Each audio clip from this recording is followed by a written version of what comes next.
Good morning, ladies and gentlemen. Welcome to the George W. Norris Legislative Chamber for the 17th day of the 108th Legislature second session. Our chaplain today from Senator Lippincott's district is Jesse Randolph, Indian Hills Community Church, Lincoln. Please rise. Great is the Lord and highly to be praised, and his greatness is unsearchable. Psalm 145, verse 3. Lord, we come to you this morning in humility and in awe, knowing that you are the great and exalted God of all, whose name truly is so high and highly to be praised. Blessed be your precious and holy name. Thank you, Lord, for each of the senators in this room here this morning, who are exactly where they are supposed to be, because you have sovereignly placed them where they are, not only in the seats that they occupy, but in the districts they represent. Thank you for the people of the great state of Nebraska, who you have created in your image, each and every individual who lives in this state, who populates this state, and each one of whom is precious in your sight. Thank you for the patience that you continue to show this world, this state, this city, this region, notwithstanding its ongoing denial and rejection of who you are and how you've represented yourself and declared yourself. God, I pray this morning that you would do a great work in the hearts of each of the senators here this morning. No matter what side of the aisle they sit on, no matter their tie color, their dress color, their pin color, their affiliation, their skin color. God, I pray for salvation for those who right now in this room reject you, whether they are open in their denial, open in their rejection, or plainly deceived. God, I pray for repentance in this room and in this state for those who deny you, mock you, and scorn you, whether publicly or in private. I pray that you would flood this room with the light of the gospel message, the gospel of grace, the gospel of Jesus Christ, allowing light, truth, and true wisdom to pervade this chamber and this great state. May this be a chamber that is marked not by ultimately a fear of man, a fear of reprisal, a fear of votes and constituents and filibusters and political consequences, but rather this would be a chamber and a governing body that is marked by its fear of the Lord, which we know from Proverbs is the beginning of true wisdom. God, may your precious name be exalted and glorified here today. We pray in the mighty and matchless name of Jesus. Amen. I recognize Senator Eibach for the Pledge of Allegiance. Please join me in the pledge. I pledge allegiance to the flag of the United States of America and to the republic for which it stands, one nation, under God, indivisible, with liberty and justice for all.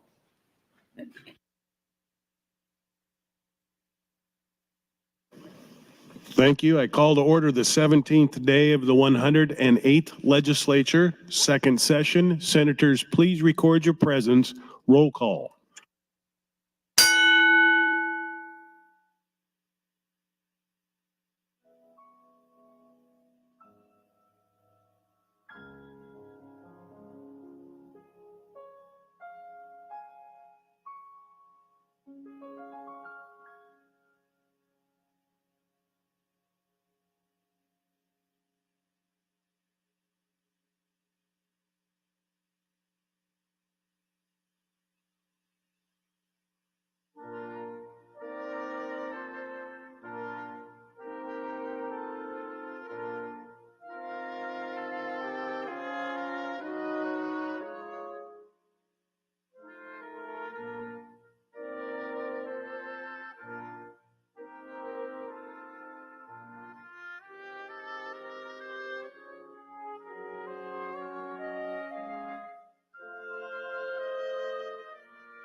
Mr. Clerk, please record.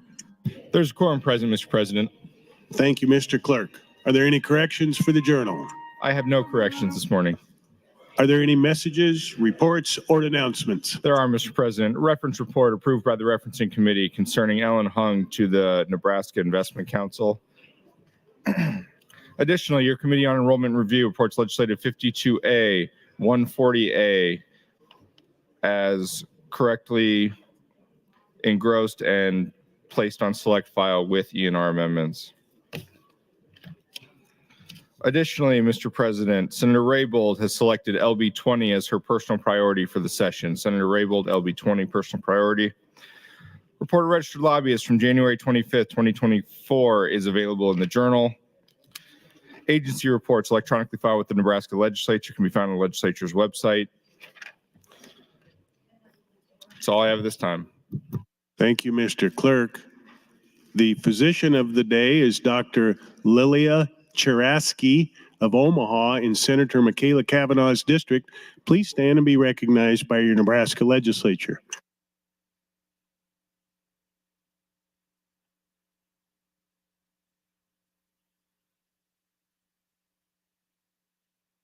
Mr. Clerk, please proceed to the first item on the agenda. Mr. President, the first item on the agenda, Legislative Bill 541, introduced by Senator Lowe. It's a bill for an act relating to elections. Provides for nomination and election to the Board of Directors of a public power district or a public power and irrigation district on the partisan ballot. Harmonized provisions and repeals the original section. The bill was read for the first time on January 17th of last year and reported to the Government, Military, and Veterans Affairs Committee. That committee placed the bill on general file. There are committee amendments, Mr. President. Thank you, Mr. Clerk. Senator Lowe, you are recognized to open. Thank you, Mr. Lieutenant Governor. LB 541 is my 2024 personal priority bill. This bill was, as amended, will make it so that the two largest public power producers in Nebraska will hold partisan elections. This means that Nebraska Public Power and Omaha Public Power will have partisan primaries, and the top vote getters from each primary will advance. Initial language from this bill would have had this apply to some smaller energy producers and members of the Rural Electric Association, but AM 1062 removes these organizations from this bill. I brought LB 541 after a meeting with several members from NPPD who had been elected in 2022. They told me stories about outside interest pouring in tens of thousands, if not hundreds of thousands of dollars into their races. This East Coast money was being dropped into races in which normally candidates would spend very little. This New York and Washington, D.C. money was designed to push a very clear agenda into our public power elections and onto our public power boards. In 2022, Nebraska Conservation Voter Political Action Committee received $475,000 from Washington, D.C. to get involved in these elections in Nebraska. In the NPP district that I live in, one candidate received $99,460 from this group to try to get them elected. Now, this candidate did end up losing, but still the idea that one candidate would receive almost $100,000 from one source for a public power race is quite concerning to me. In 2020, $500,000 was received from Nebraskans for Common Ground, another group looking to influence Nebraska public power races. Allowing our public power elections to be partisan would remove the advantage that these out-of-state special interests have in creating themselves by giving Nebraska voters a clear choice. I want to be clear. I do not believe these organizations broke any laws or did anything wrong. But I do believe they ran campaign efforts and messaging did not explain what certain candidates wanted to do once elected to the boards. I believe it is important that we make it as clear as possible for voters what candidates do and do not stand for. In 2024, the easiest way to make that clear to voters on how a candidate stands on most issues is very straightforward. Tell the voters whether the candidate is a Democrat, Republican, or independent, or other. Most of the time, that one-word choice will tell voters 99% of what they need to know about how a candidate will govern. This becomes even more important when we consider two other things. One, how important public power is to Nebraska. It drives us. And two, how difficult it is for the average voter to learn about down ballot races. This combination of massive East Coast money pushing a specific agenda, the critical role public power plays, and the challenges people face with learning about candidates for office makes it clear to me that this is vitally important that we enact LB 541. I want to thank the Government, Military, and Veterans Affairs Committee for voting this bill out of committee at the beginning of this session. I also want to thank the proponents and opponents who attended the hearing last year because it made for a very interesting and engaging conversation. And lastly, I would like to thank the 14 co-sponsors who joined me on this bill. I look forward to the conversation we'll be having on this bill and would encourage each of you to join me in supporting LB 541. Thank you, Mr. President. Thank you, Senator Lowe. As the clerk previously stated, there is a committee amendment. Senator Brewer, you're recognized to speak. Thank you, Mr. President. Well, from complete transparency, I have 4 speeches for my next speech and no speeches for this one, but the amendment simply clarifies the transparency requirement that comes with the LB 541. Thank you, Mr. President. Mr. Clerk, for a motion.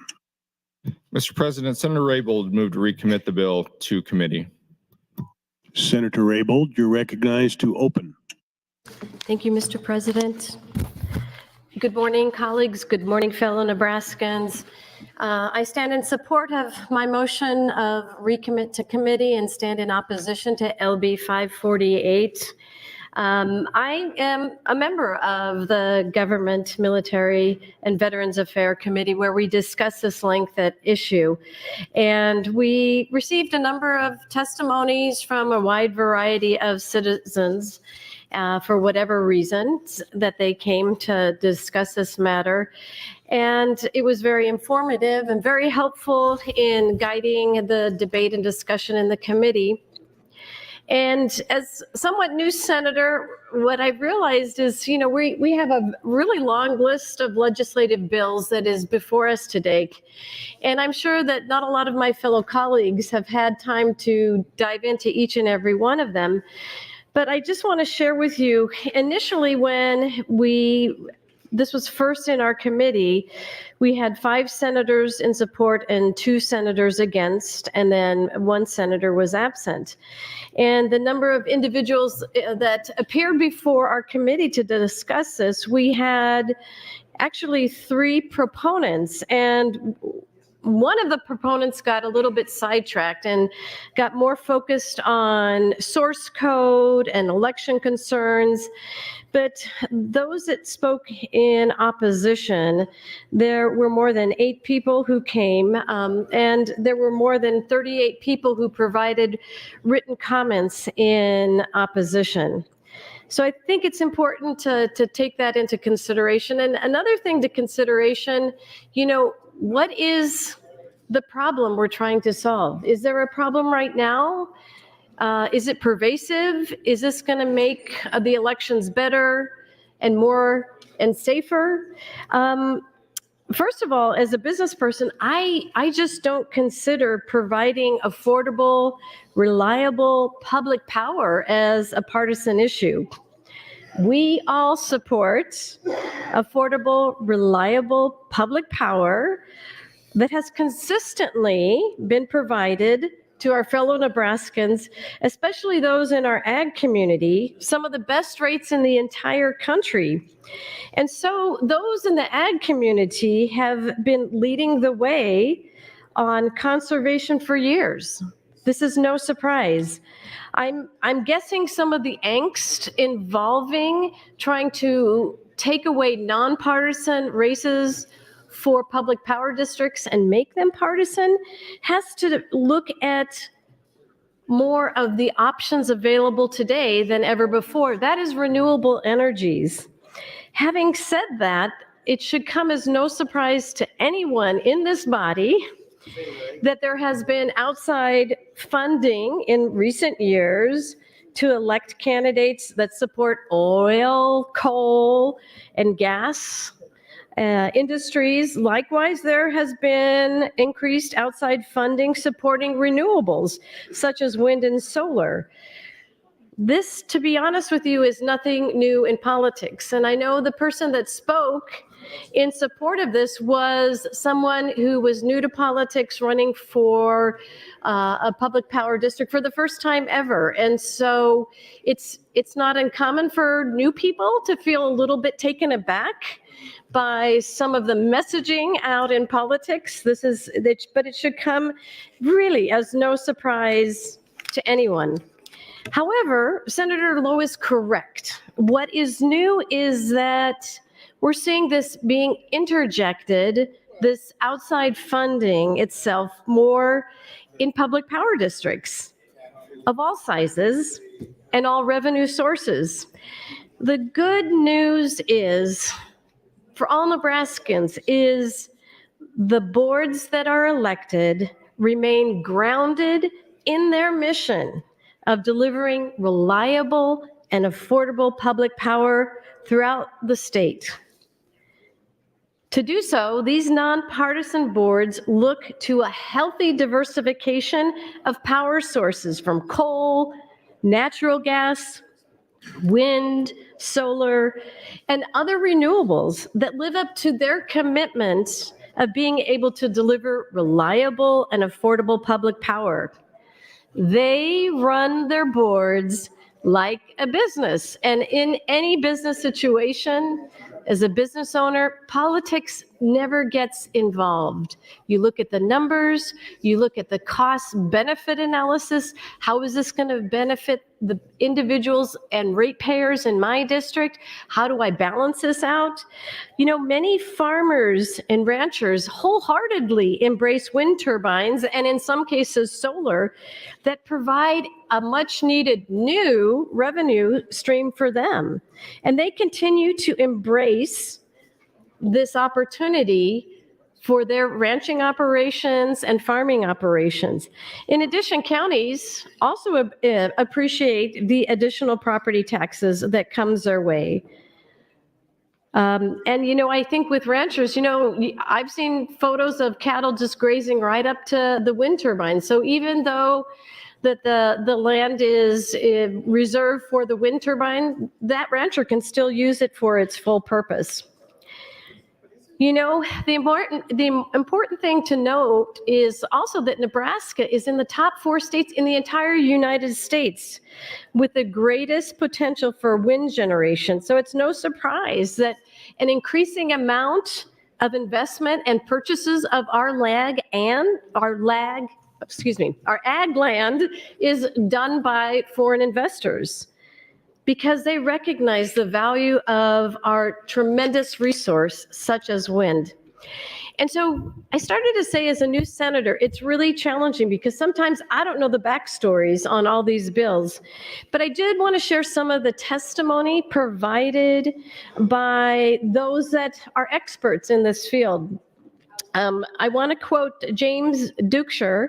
He is the chairman of the Nebraska Rural Electric Association, the NREA. And he says it represents 34 rural public power districts and electric cooperatives throughout the state. So this is what I wanted to quote from him. He said, most of the rural public power districts I'm here to represent reside in one of the nation's most conservative congressional districts. There's no denying it that if polled, I would suspect that the vast majority of rural public power district board members belong to the Republican Party. With that said, our members are concerned with allowing a partisan element to enter into the selection of their board members and into their business operations. Rural electrification was born out of President Roosevelt's New Deal. Lyndon Johnson was a staunch supporter of the development of REAs as he had seen their impact on rural Texas. Even our national organizations, the National Rural Electric Cooperative Association, has been run in recent years by both Republican and Democratic CEOs who served in Congress. This bipartisan influence exists today, and we see it in the balanced discussions that my members have in their board meetings and at the committee meetings in my associations. Everyone wants low-cost, reliable electricity, and the board members I represent don't have a lot of partisan issues facing them as they make board decisions. They just want to run a power district, a business. They want to keep the lights on and the rates low. It's for these reasons that we do not see the benefit of the partisan election process and what it would bring to the rural public power districts. 1 minute. Thank you, Mr. President. I'll see if I can give you some more information from former Senator Al Davis, who is the lobbyist for the Nebraska chapter of the Sierra Club. He says LB 541 revokes the nonpartisan electoral process for our public power boards, making these positions subject to a variety of unintended consequences, which will result in electioneering in areas of public policy which have largely been exempt from that plague. The bill seems poorly constructed, leaving many unanswered questions. If my understanding of the statutes is correct, we are bringing many rural public power districts under election laws which were exempt from certain procedures earlier because they fell below the minimum cash receipts. And if I am correct, moving these positions to partisan ballots will require the election commissioners to add public power boards to the partisan ballots at the primary. That's your time, Senator. Thank you, Mr. President. Thank you, Senator Raybold. Senator Wishart announces some guests under the north balcony. Laura Berger and Lillian Eisner from Washington, D.C., and Linda Porter from Lincoln, Nebraska. Please stand and be recognized by your Nebraska Legislature.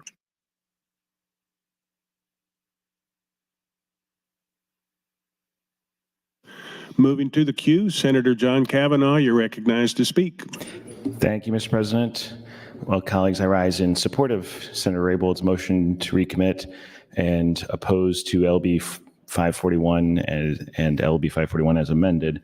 I guess thinking about this, I was going to say I'm oppose it with a heavy heart, which is kind of a joke play on something Senator Slama has said. She always wholeheartedly opposes my bills, and I told her she doesn't have to do that. She could do it, half-heartedly or something.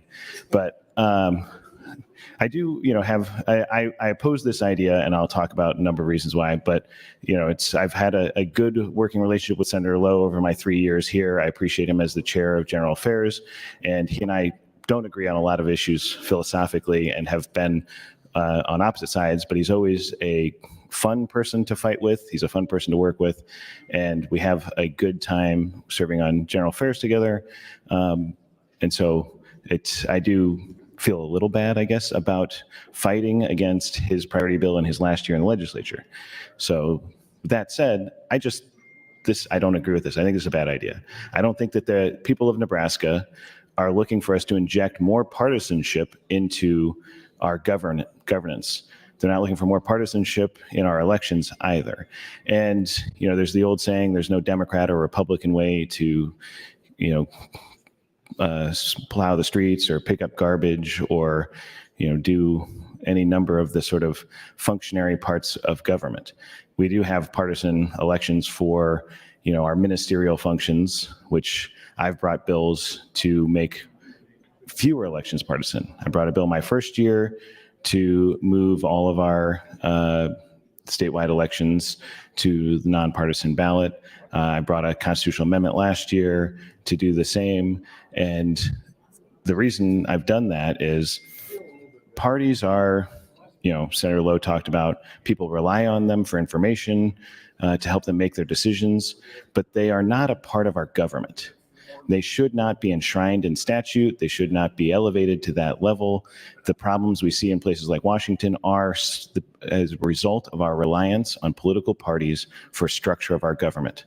Our government is a government of the people, not a government of the political parties. And so the problems that Senator Lowe has articulated here are about campaign finance, fundamentally. And I would tell you, I've brought bills about that as well. My first year, I brought a bill to limit campaign donations to individuals to, I think at that point it was $5,000 per year, and I got nowhere with that bill. But there are solutions. Clearly, we have a problem in this country overall about money being injected into elections. The Nebraska legislative elections used to cost $40,000 20-some years ago. And now folks around here are spending north of $250,000 to get elected to a job that pays $12,000 a year. So campaign finance is clearly a problem. I agree with that. I will continue to look for solutions myself on that. But injecting partisan elections into more bodies is not the answer. It will have negative effects on how those bodies proceed, but it'll have a disenfranchising effect on voters. In Senator Lowe's district, he talked about, that is clearly a Republican district. And in the current structure, you'll have a general election with 2 Republicans running against each other, and everyone gets to vote in that election. In my district is a Democratic district. We had an election last year with 2 Democrats running against each other in the general election. And that is a good thing, because if we hadn't had that, that election would have been resolved in the primary, where it would have only been one person advanced to the general, and only registered Democrats would have been able to vote in that primary, and everyone else would have been stuck with no other choice. So this will have a disenfranchising effect on a great number of people. But ultimately, the people of Nebraska are not asking us to become more partisan. They're not asking for more partisanship in elections, and this is not something that we need to be doing. So I would encourage your green vote on the motion to recommit and red vote on the underlying bill. And I'll push my light again because I've got other things to say. Thank you, Mr. President. Thank you, Senator Kavanaugh. Senator Blood, you're recognized to speak. Thank you, Mr. President. Fellow senators, friends all, I stand in support of the recommit to committee, and I oppose both the motion and the amendment and the underlying bill.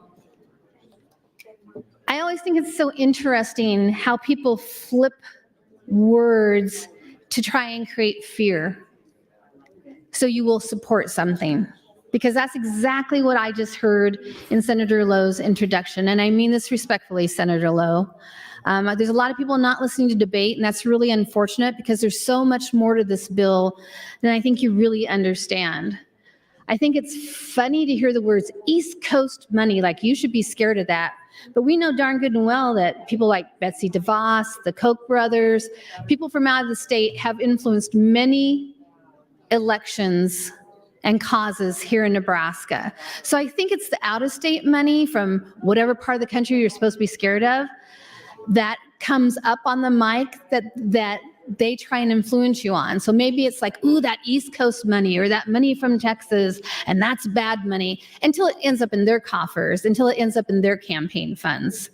So words have power. They know that. They're trying to create fears. I think it's ridiculous when I hear people say, well, it needs to be partisan because candidates do and do not stand for something based on their party.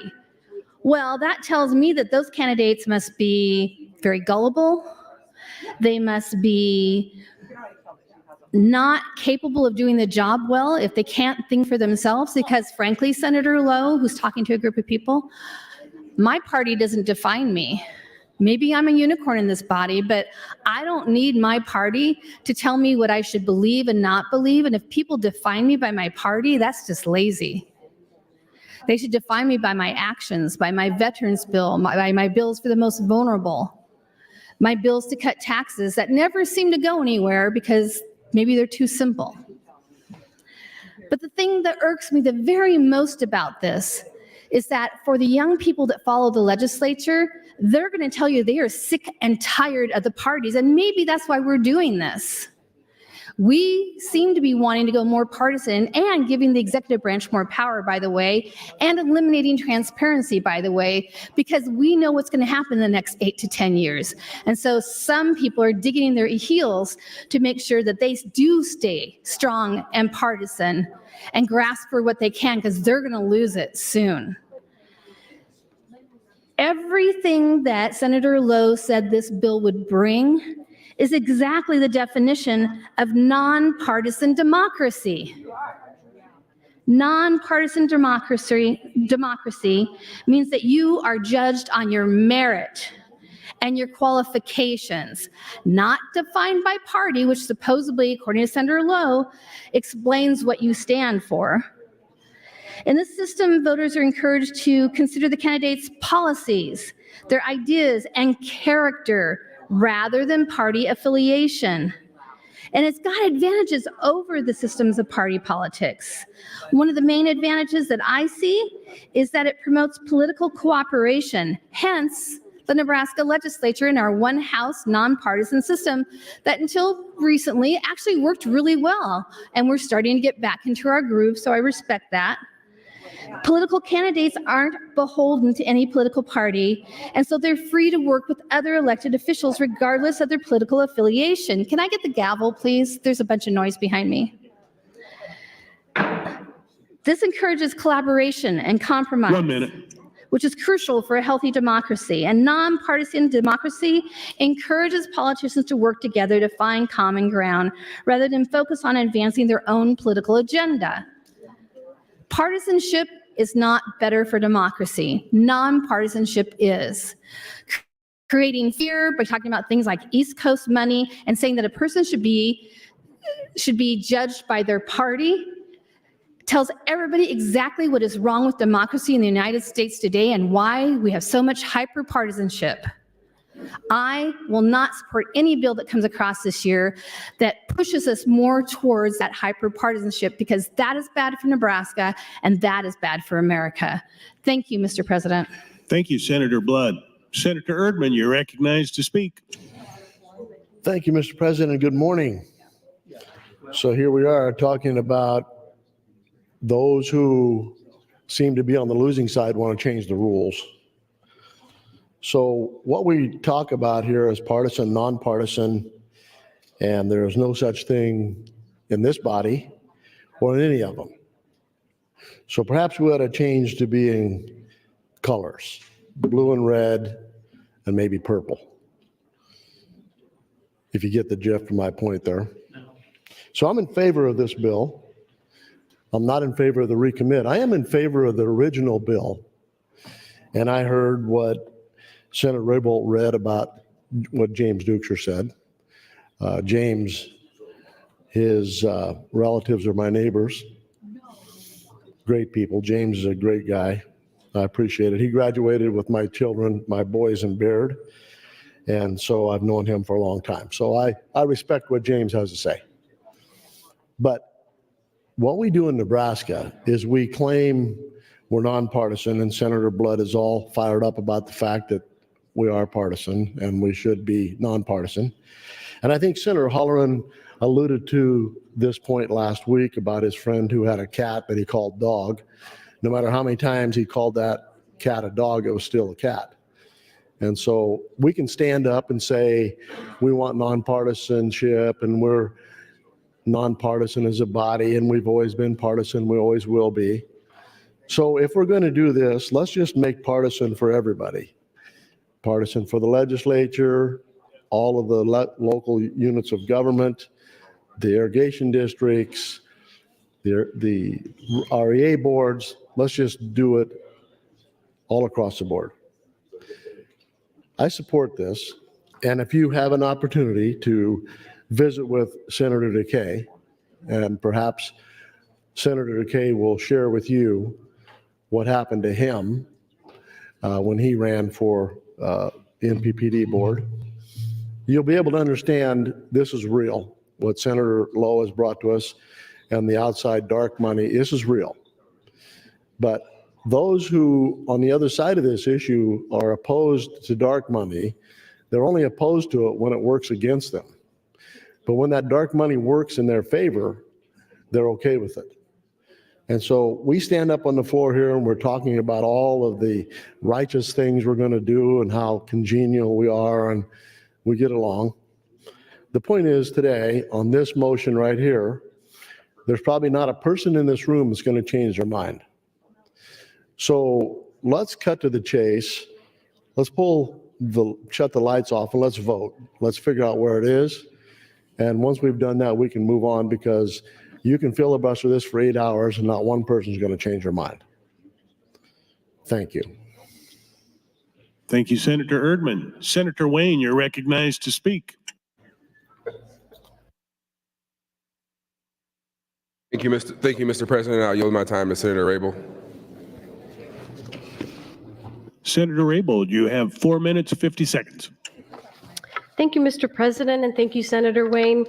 I wanted to continue with some of the discussion and dialogue that we had in our committee, and I was quoting former State Senator Al Davis, who is the lobbyist for the Nebraska chapter of the Sierra Club, and his final comment that he made, he said, Nebraska's public power industry has been working well for decades.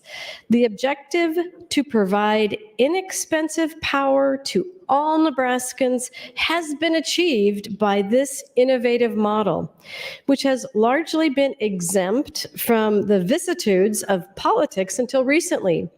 Public power is an area which should never be partisan, but should be guided by science, industry, and long-held statutory goals, and not by political gamesmanship. I wanted to share the comments from Sherry St. Clair, and she was representing the League of Women Voters of Nebraska in opposition to the bill. And again, she goes back to the historical nature of our unicameral. She says, when the unicameral legislature was established in 1934, the intent was to shield Nebraska from the political forces of the national parties. Leadership is to be based on quality rather than political affiliation. The League supports electoral methods that encourage voter participation while maximizing the effectiveness of every vote. When voters are able to look at the qualifications and records of those running for office rather than their political party, more effective leaders and representation will emerge. This allows voters to vote for the candidate who aligns best with their individual beliefs rather than political affiliations that can fall prey to national interests that may not be in Nebraska's best interest. Like the unicameral, public power districts and public power and irrigation directors should be elected on a nonpartisan basis. Decisions made should be in the best interest of the citizenry and not the party. As a result, the League opposes LB 541 and recommends indefinite postponement. Thank you, Mr. President. Thank you, Senator Raybold. Senator Merman, you're recognized to speak. Thank you, Lieutenant Governor. I stand opposed to the recommit and supporting LB 541. When we talk about elections, we usually first think of the flashy commercials. Right now, we have presidential and congressional races coming up when Nebraska voters are bombarded with messaging from newspapers, TV ads, social media, and the radio. The voter gets a pretty clear picture of what a candidate's platform and goals are. Sometimes voters even get tired of the ads playing over and over on TV. But one thing is for sure, if you want to know about a Senate or presidential candidate, you usually can find article after article and interview after interview about the candidate. But not every election is like this. Some elections get very little attention. This is especially true of public power elections. This creates a problem when there's no doubt that our public power is extremely important. Our voters probably have questions about candidates' positions. Will this candidate put wind turbines next to my farm? Does this candidate put a bigger priority on finding the most affordable energy source? Or do they focus on less reliable, so-called environmentally friendly sources? A voter may fall in either side of these perspectives, but no matter where they fall, they are important questions. This is especially important when our smaller profile elections have less media coverage. Do most public power candidates have updated Twitter pages and televised debates with their opponents? Usually not. Knowing a political party does not necessarily give perfect answers to these questions, but a Nebraska voter would at least be able to see their party, think about general trends in partisan views on energy, and have a basic working idea. Public officials are, as the name implies, public. Our candidates shouldn't be forced to run under the label of nonpartisan when they might very well be deeply partisan. Even worse, a candidate might even enjoy running as a nonpartisan candidate, accept campaign money from partisan-leaning PACs, and then go on to run their campaign claiming to have no partisan affiliation at all. Is the average Nebraska voter who is trying to keep up with their work and family life stopping to pull up the campaign contributions of every public power candidate on their ballot? Probably not. So when a candidate runs, framing themselves to be one side of the political aisle, when they're the complete opposite upon assuming office, is this really a fair system for Nebraska? Ronald Reagan once said, "If we are to guard against ignorance and remain free, it is the responsibility of every American to be informed." LB 514 is an opportunity to keep Nebraska informed. Thank you, Mr. Lieutenant Governor, and I'll yield my time to Senator Lowe if he would want it. Senator Lowe, that's 1 minute and 23 seconds. Thank you, Lieutenant Governor, and thank you, Senator Merman. In today's Nebraska Examiner, OPPD is gambling on our future. This is today. On Sunday, January 14th, the Omaha Public Power District posted an email, thank you, to customers urging us to conserve energy, explaining that high energy demand brought about by cold temperatures was causing this emergency. This plea was followed by a telephone message to customers, presumably to reach those who do not have access to email. Subsequent newspaper reports suggest that outages were avoided, luckily.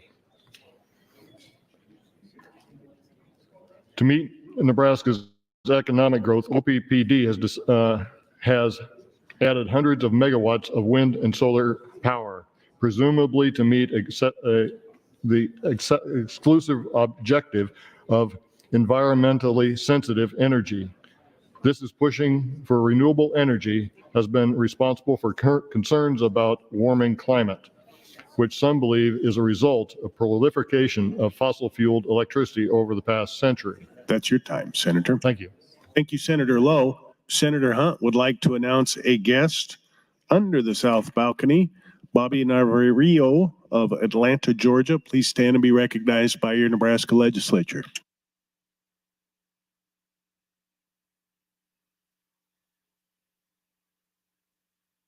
Senator Frederickson, you're recognized to speak. Thank you, Mr. Lieutenant Governor. Good morning, colleagues. Good morning, Nebraskans. I'm listening closely to the dialogue today and the debate, and I'm actually really appreciative. I think we have, certainly I think what's clear based on this debate is we all can agree that the public power system here in Nebraska has been providing excellent service for Nebraskans, and I think they do a really, really great job. And I'm glad that we're all invested in ensuring that continues, whether that's through elections or board membership, et cetera. So that's a, I think, good place to start from. I do have some concerns about this bill, and based on Senator Lowe's, I appreciate him bringing this bill, and I appreciate that it's his personal priority for this bill. And I was listening to his opening because one of the questions I had was kind of what function does this serve, right? In other words, how does having partisan elections better improve the operation of public power? And based on the intro and some of what I've been hearing on the mic, it sounds like this is more of a campaign finance concern, possibly, whether or not there's money coming in from different sources or not versus an actual partisan ballot. So I don't know if Senator Lowe was willing to maybe yield to a question. I'd appreciate some clarity on that. Senator Lowe, will you yield to a question? So, yes, I will. Thank you, Senator Lowe. So as I was saying, I don't know if you were catching what I was saying a little bit earlier, but kind of a lot of what I've been hearing is concerns related to financing in elections. And I think we can all agree that when money's poured in, that can certainly influence and shift perspectives and dynamics, especially when people are caught on time. Help me understand how making these races, partisan races, what's the goal in terms of the actual operation of the public power based on that? As far as the operation of public power, when you are elected to a board, you bring in ideology. And the only way to get there is by the election. So after the election, your ideology will be in place on the board. So that's what brings it. And what races that used to cost maybe $10,000, or if you're lucky, maybe $5,000 or less, are now costing over $100,000 within just a few years. Okay. So my other question is, how might this impact independents? So I don't know how many independents are currently serving on public power boards, maybe none, but how might this impact folks who are independently registered? Well, I believe independent ought to be on the ballot too, whether or not it's Republican, Democrat, or independent. Okay, so the goal with this is that you're saying the ideology, so partisan ideology should be influencing public power decisions. The goal of this is to inform the voter. Inform the voter. Okay, thank you, Mr. Senator Lowe. So I will, I don't think I'm going to support this measure. I don't think that partisan ideology, I don't know how that performs better government when it comes to public power. I always view power as a pretty nonpartisan issue. So I think that there is definitely room for maybe some campaign finance questions. And if our concern is the amount of money that's being poured into these races, I think it's a whole other topic, a whole other discussion, a whole other bill. That's something I would really be willing to work with Senator Lowe on and look closer at. But in terms of actual partisan registration on the ballot with public power, I don't think that's going to really accomplish much here. Thank you, Mr. President. Thank you, Senators Lowe and Frederickson. Senator Mosier, you're recognized to speak. Thank you, Mr. President. Good morning, colleagues. Good morning, Nebraskans. So the discussion today about making these political races partisan is the support and the opposition is split pretty much along party lines. The Democrats in the body are mostly opposed to making these partisan, and the Republicans are mostly in favor. If we're really wanting elections to be nonpartisan, then we should register as independents and follow our hearts however we want to go. But no, we still run as Republicans and Democrats. To get elected, you just have to create an image for one day that makes you look like the best candidate. You send out postcards with flags and pictures of bright sunny hills and mountains and all the things that make you feel good about a candidate, and then you want your name really big so people get that name burned in their head, so when they go in to vote, they're going to vote for you.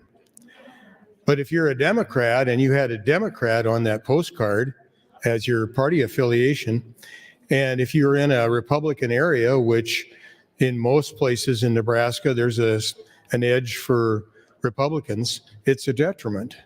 So the Democrats are against having it partisan because it gives them a way to slip by the fact of their party affiliation where it's going to be to their detriment and try to create this image that they're going to do the best job in representing their district.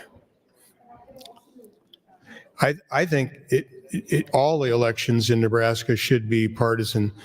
It's another clue to the voter where you come from, what you stand for. And yeah, it may, I should say yes instead of yeah. Yes, it may affect your opinion of that candidate, but it's the choice of the candidate to choose their party, the one that agrees with them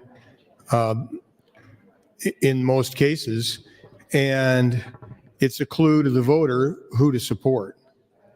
So again, I think it's a good way to show the voters what you stand for rather than to try to hide behind some flurry of smoke and mirrors and try to make yourself look conservative and like you're going to bring lower power rates.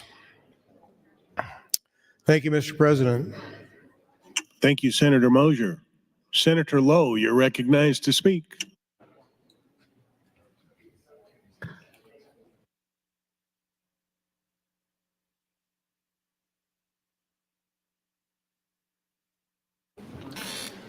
Thank you, Lieutenant Governor. And now for something completely different. I yield my time to Senator Raybould. Thank you, Senator Lowe. Senator Raybould, you have 4 minutes, 35 seconds. Thank you very much, Senator Lowe. I appreciate that very much. You know, we've heard some other comments from our fellow senators talk about businesses. And, you know, our largest public power providers like OPPD, NPPD, Lincoln Electric System, they're essential to a business operation. I can share some of my own personal business experiences and why it's so fundamental to be engaged and involved, because we're one of the top energy electrical users in the city of Lincoln. So I want to talk about Lincoln Electric System because that's the system I'm the most familiar with. And I got to know both the front of the house and the back of the house as a county commissioner and then serving on the Lincoln City Council for 8 years. And with Lincoln Electric System, as in any business, you have to have that diversified portfolio. And that's a commitment that Lincoln Electric System has made. That's a commitment that OPPD has made, NPPD has made. Why? Because that'll allow them to deliver reliable, affordable rates to our customers. And so Lincoln Electric System, like the other ones, has a goal of 1/3 coal, 1/3 natural gas, and 1/3 renewables. And the reason why they do that, that's a goal. But that goal has to be flexible. Because why? They look at the market rates. They look at the call outs for our Southwest power grid and what the needs are. And they have to be flexible and nimble to back off on that power request or that power element. And so they have to do their buys based on that. And the reason it's important because it affects every ratepayer, not only that residential person, and it impacts the commercial ones. And so I want to talk about our business, and I'm going to talk about climate change. I hate to do that, but you know, it all comes down to that. As a business owner, how can I reduce my energy consumption? I can tell you every single business, manufacturer, industry, they're looking at the same things. Why? Because they don't want to have to deal with increasing electrical costs or gas rates. We have to do it if we want to stay competitive. Other senators talked about science. Well, here's, you know, the 10 words that sum up climate change. It's real, it's us, it's bad, scientists agree, and there's hope. And as a business owner, if I didn't stay 2 or 3 steps ahead and take advantage of rebates on LED conversions or going to distributed load systems where it reduces my electrical consumption, we wouldn't be competitive. We wouldn't be able to deliver affordable grocery prices, for example, if I didn't do what we did. If I didn't do that with a focus on reducing electrical consumption. That's what business people do. And I just am going to try to read one more and maybe two more if time permits. These are comments from the future. These are students that testified at our committee hearing. This one is from Chloe Johnson, and she is from the Omaha Students for Sustainability.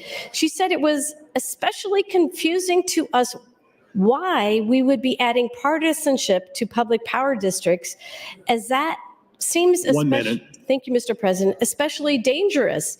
Historically, Republicans have championed environmental and conservation issues.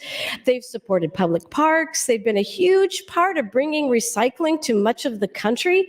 And unfortunately, now Republican Party is somewhat taking a stance of anti-renewables, anti-clean energy, and being, especially in some districts more than others, having heavy Republicans, the political majority would try to erase all the great strides that the Republican Party has made under great Republican presidents, President Reagan, President Bush. They have been leaders in environmental and conservation issues. She goes on to say, it just seems odd that this is occurring. And she wants to know if that comes from someone who's saying it's jobs like coal jobs, which, by the way. That's your time, Senator. Thank you, Mr. President. Thank you, Senators Lowe and Raybold. Senator Linehan, you are recognized to speak. Thank you, Mr. President. Good morning, colleagues. Senator Lowe has asked me to turn off my light, and I told him I was going to take just a few seconds, so I'll try this. It was stated on the floor this morning about dark money, and Betsy DeVos's name came up. I'm really tired of this, folks. Dark money is why you don't know where it comes from. You can't get up and talk about dark money and then talk about where it came from. Dark money, here's what dark money is. Dark money is when an organization, maybe a nonprofit organization, maybe one right here in Nebraska, hands out millions of dollars to other nonprofits that then lobby in the legislature, involve themselves in campaigns, write checks out to campaigns, and you have to spend hours to trace back where the money's coming from. That's dark money. Dark money is not money that's filed with the Nebraska Accountability Disclosure, and anybody with a computer and the ability to Google can figure it out. Thank you, Mr. President. Thank you, Senator Linehan.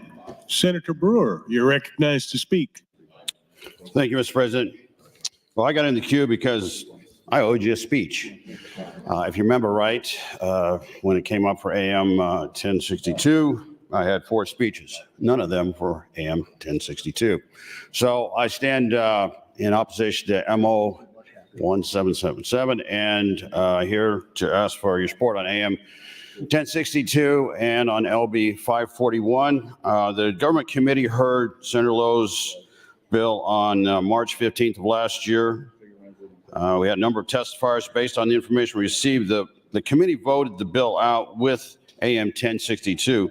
AM 1062 reduces the scope of LB 541. The committee amendment for the bill will only apply to those who have revenues in excess of 500 million. So if you think about that, that really is the big two here in Nebraska. So I would recommend your green vote on the committee amendment and on the base bill. Thank you, Mr. President. Thank you, Senator Brewer. Senator Dungan, you're recognized to speak. Thank you, Mr. President. Colleagues, I do rise today in support of the motion to recommit. I'm not going to take all of my 5 minutes here. I also spoke with Senator Lowe and let him know that I would just talk very briefly. But I do generally stand opposed to the notion of making these elections more partisan. And in general, I stand opposed to increasing the partisanship in our elections across the board in the state of Nebraska. One of the great things about our nonpartisan election process for the legislature is that it encourages residents and constituents to do their research. Whether people like it or not, when you have a partisan election with a D or an R or an I or an L next to somebody's name, people make snap judgments about those individuals and oftentimes just vote down the ballot based on that. I find that problematic. I think we should be encouraging more civic engagement. I think we should be encouraging people to do their research. And I think we should be encouraging candidates to make it known to the people in their district how they feel and what they believe. So I believe we accomplish that by encouraging nonpartisan elections, and I think we should be challenging our politicians and people running for office to speak to their constituents more, and I think we should be trusting the constituents that they're going to be doing their research, and we should raise that lowest common denominator in our politics and expect people to actually learn about what the people who are running believe in. Thank you, Mr. President. Thank you, Senator Dungan. Senator Raybold, you're recognized to speak. Yes, thank you, Mr. President. And, you know, Senator Linehan raised a very good point and very valid point about dark money.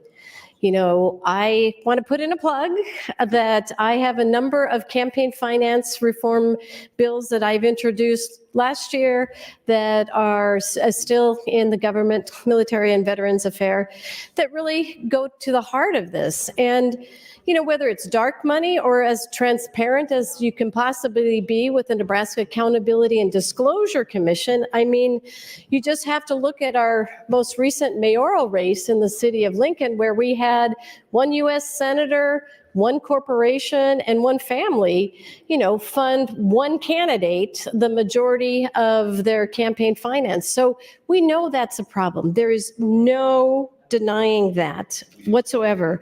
But I think it comes back to the nonpartisan nature of the existing public power districts. And what are we trying to do? What is the current problem? You know, we have the transparent money and we have the dark money that are impacting these races. I find that, you know, when I quoted some of the comments from the students, they're our future. They know, like most businesses, that we need that diversification of energy resources so that we can be successful and that we can continue to make sound business decisions on behalf of our Nebraska ratepayers. And that is something that we should never be political, should always be based in business. I just want to read maybe one more testifier. This is Shirley Niemeyer, and she is speaking in her own behalf. And she wonders, why is this being proposed? Will this mean that the predominant party in Nebraska will win almost every board position? I really like our nonpartisan elections because I have to look at their qualifications, and I do. I look them up on Facebook. I look them up in other resources. I really try. It's hard, but most Nebraskans try. They want the best qualified person there. And does money come from wealthy donors? Yes, it comes to the Republican Party. It comes to the Democratic Party, not so much independent. I also want to think about why. What are we really talking about here? Because we are opposed to greening energy sources? We have a massive climate change. We need our public power entities to address that. For now, we have solar, we have wind, we're looking at other energy sources. We need to do that. We have to do that for our children. We have to do that for our young people. Climate change is real, and yes, you can look after poll, but they are consistently showing more Americans than ever believe climate change is real.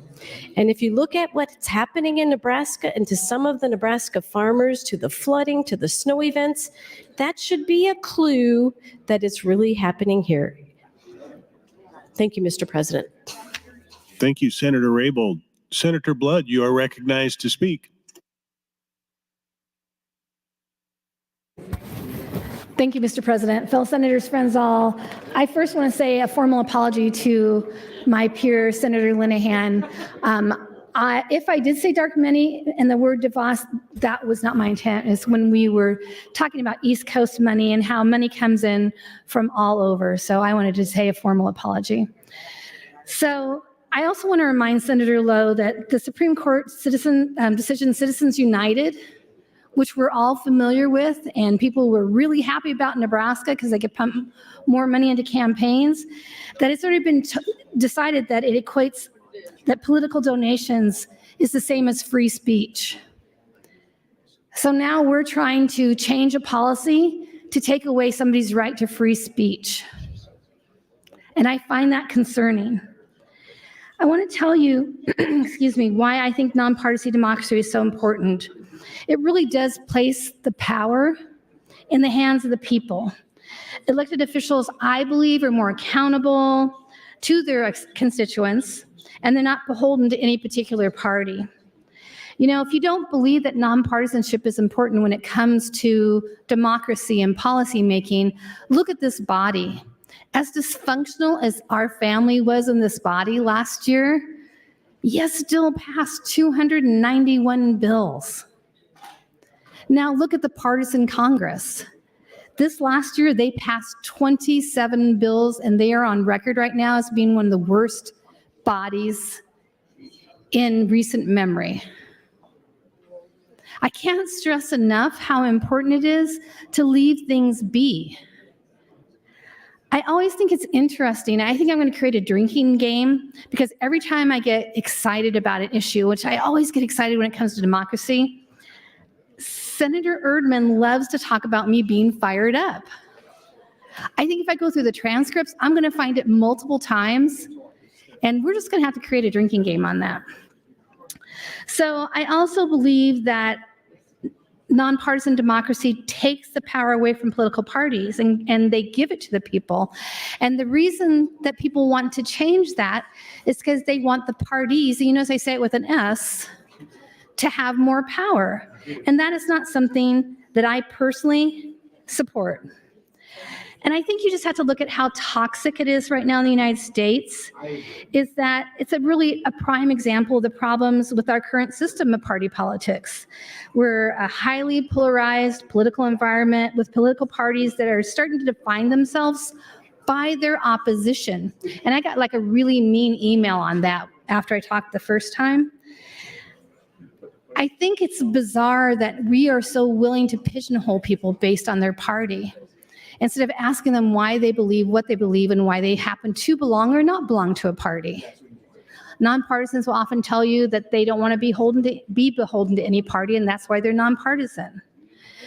Democrats will often tell you that they are Democrats, not necessarily because they believe in the foundation of what the Democratic Party stands for, but maybe their family has a long legacy of being labor supporters, or there's social workers in their family. There's always a reason for why people belong to certain parties. I often hear from Republicans, they're like, well, I'm a Reagan Republican. I'm a Republican from before it became so partisan and it made more sense. We hear all kinds of stories, and that is not me saying something bad about the Republican Party. That's some of the things people have said to me, so please don't send me more emails. But this polarism, it's really led to a breakdown of political discourse. Today's a good example, and a lack of compromise in the legislative process. I love our one-house nonpartisan system. I was concerned when we talked about two houses, which also, by the way, cost taxpayers a lot more money, which is why the other states don't want to go down to one house where they could actually save taxpayer dollars. But this one issue is an example that we can bring out over and over and over again. But if we start changing things like this based on donations, then we are taking people's right to free speech away, because it's already been proven in the courts that when you donate money to campaigns and causes like this, that you are utilizing your right to free speech. Thank you, Mr. President. Thank you, Senator Blood. Senator Michaela Cavanaugh, you're recognized to speak. Thank you, Mr. President. Good morning, colleagues.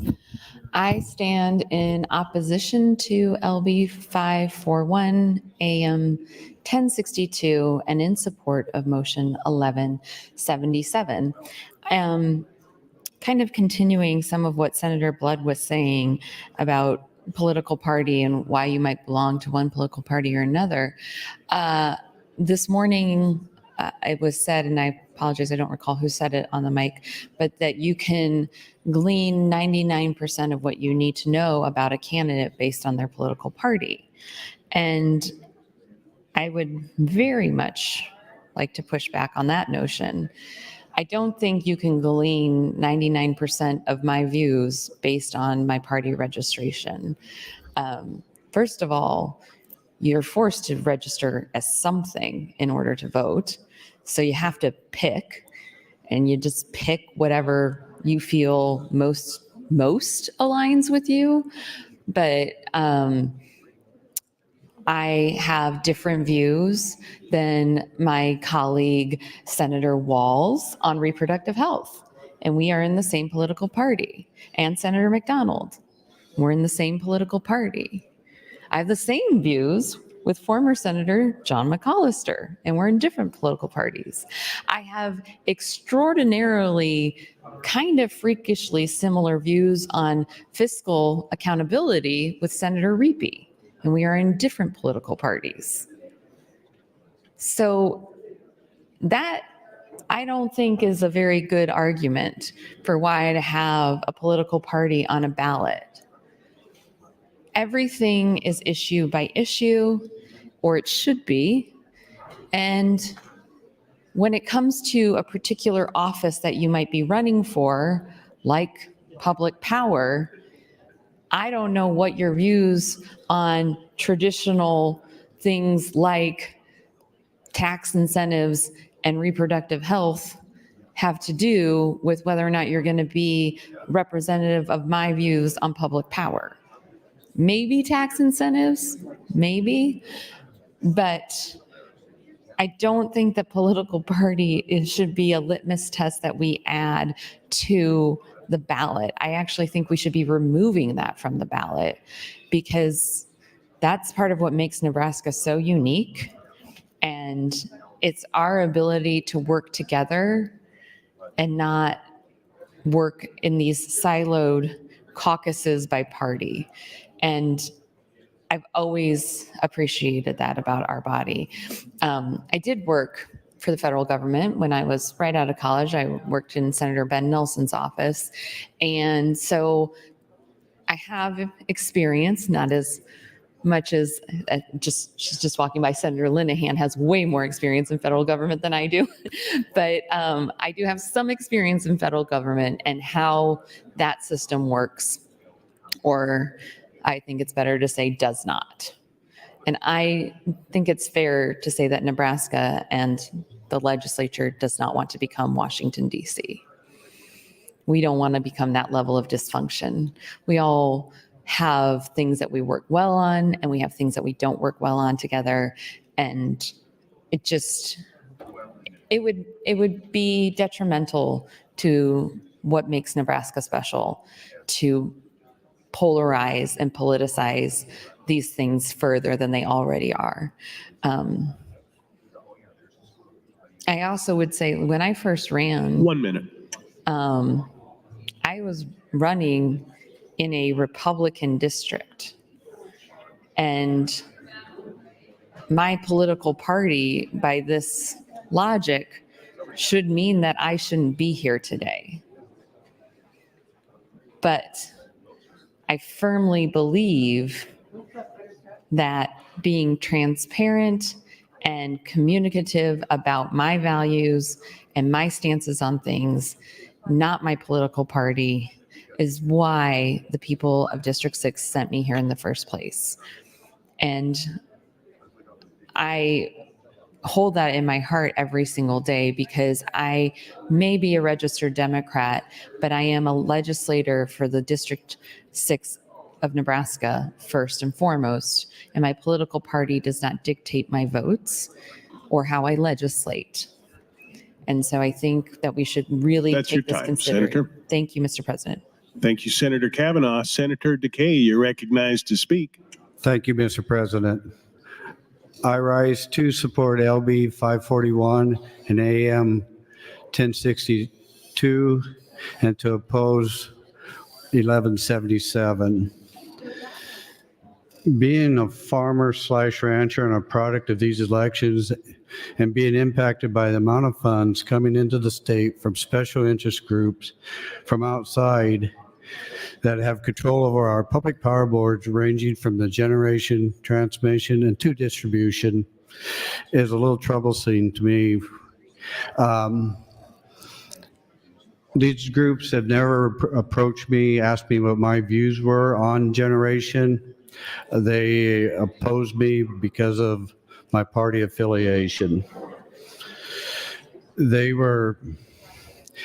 groups were also wanting to use money to dictate county commissioner boards, and they were going deeper than that with other boards so that they could control zoning in our state. So with that being said, they were trying to control what we were wanting to do with distribution and especially transmission from wind to solar to our baseload generation.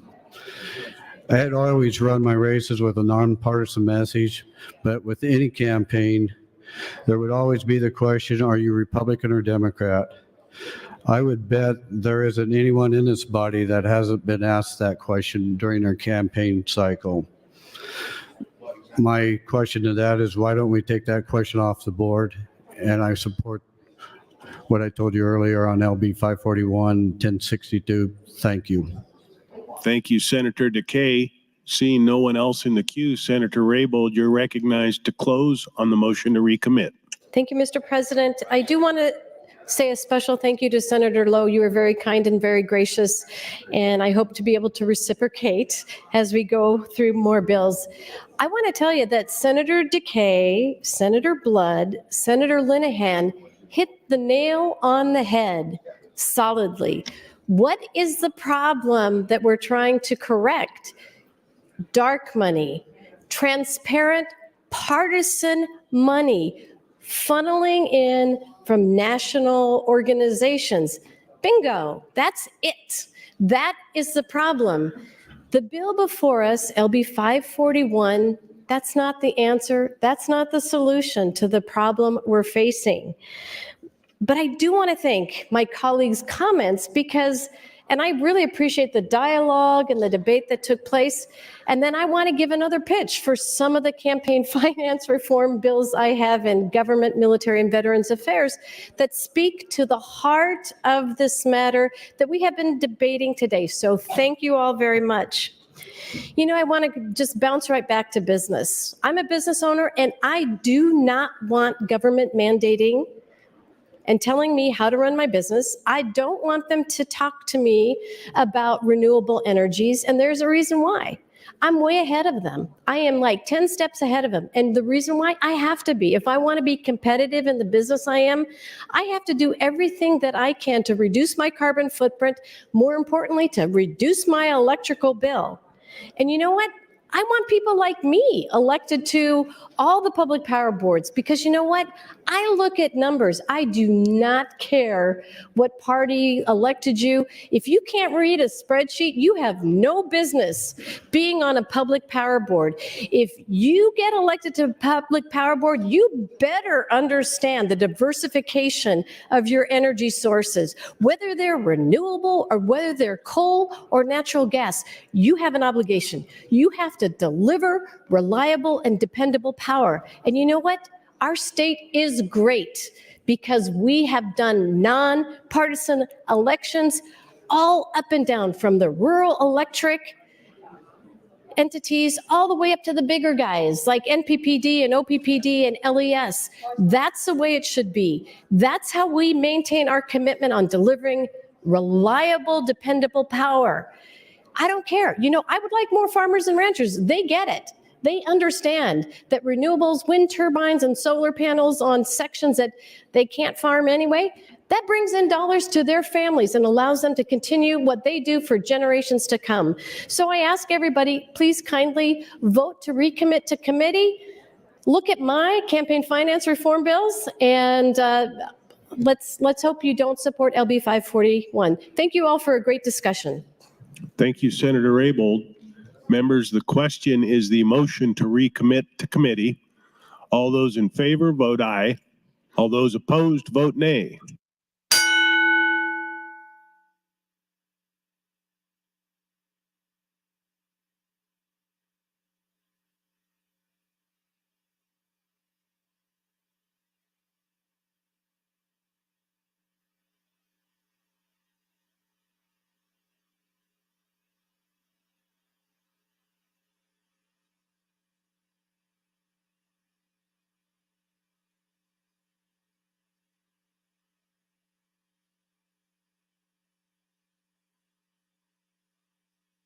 Record, Mr. Clerk. 15 nays, 15 nays, 28 nays, Mr. President, to recommit. The motion to recommit fails. Mr. Clerk, for items. I have nothing further on the bill at this time, Mr. President. There's no one else in the queue. The question is the adoption of AM 1062. And Senator Brewer, you're recognized to close. Senator Brewer waives a request for the call of the House. The question is, shall the House go under call? All those in favor, vote aye. All those opposed, vote nay.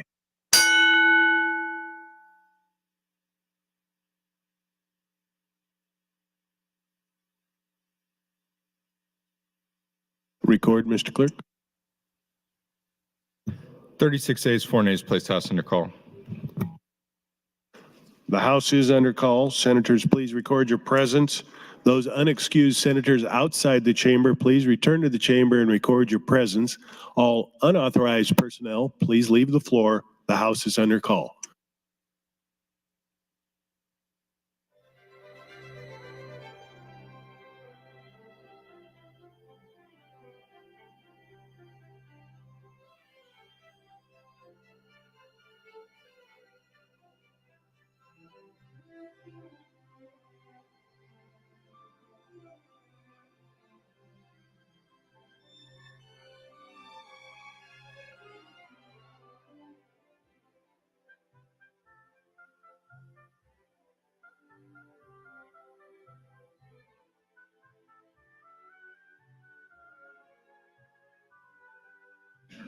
Senator Reapy, Senator Hansen, please return to the chamber and record your presence. The House is under call.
All unexcused members are present. Members, the question is the adoption of AM 1062. All those in favor vote aye. All those opposed vote nay.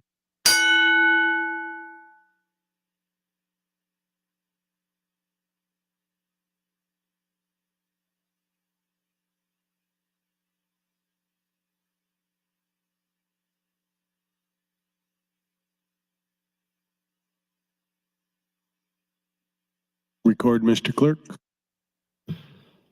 31 ayes, 9 nays on adoption of the committee amendments to LB 541, Mr. President.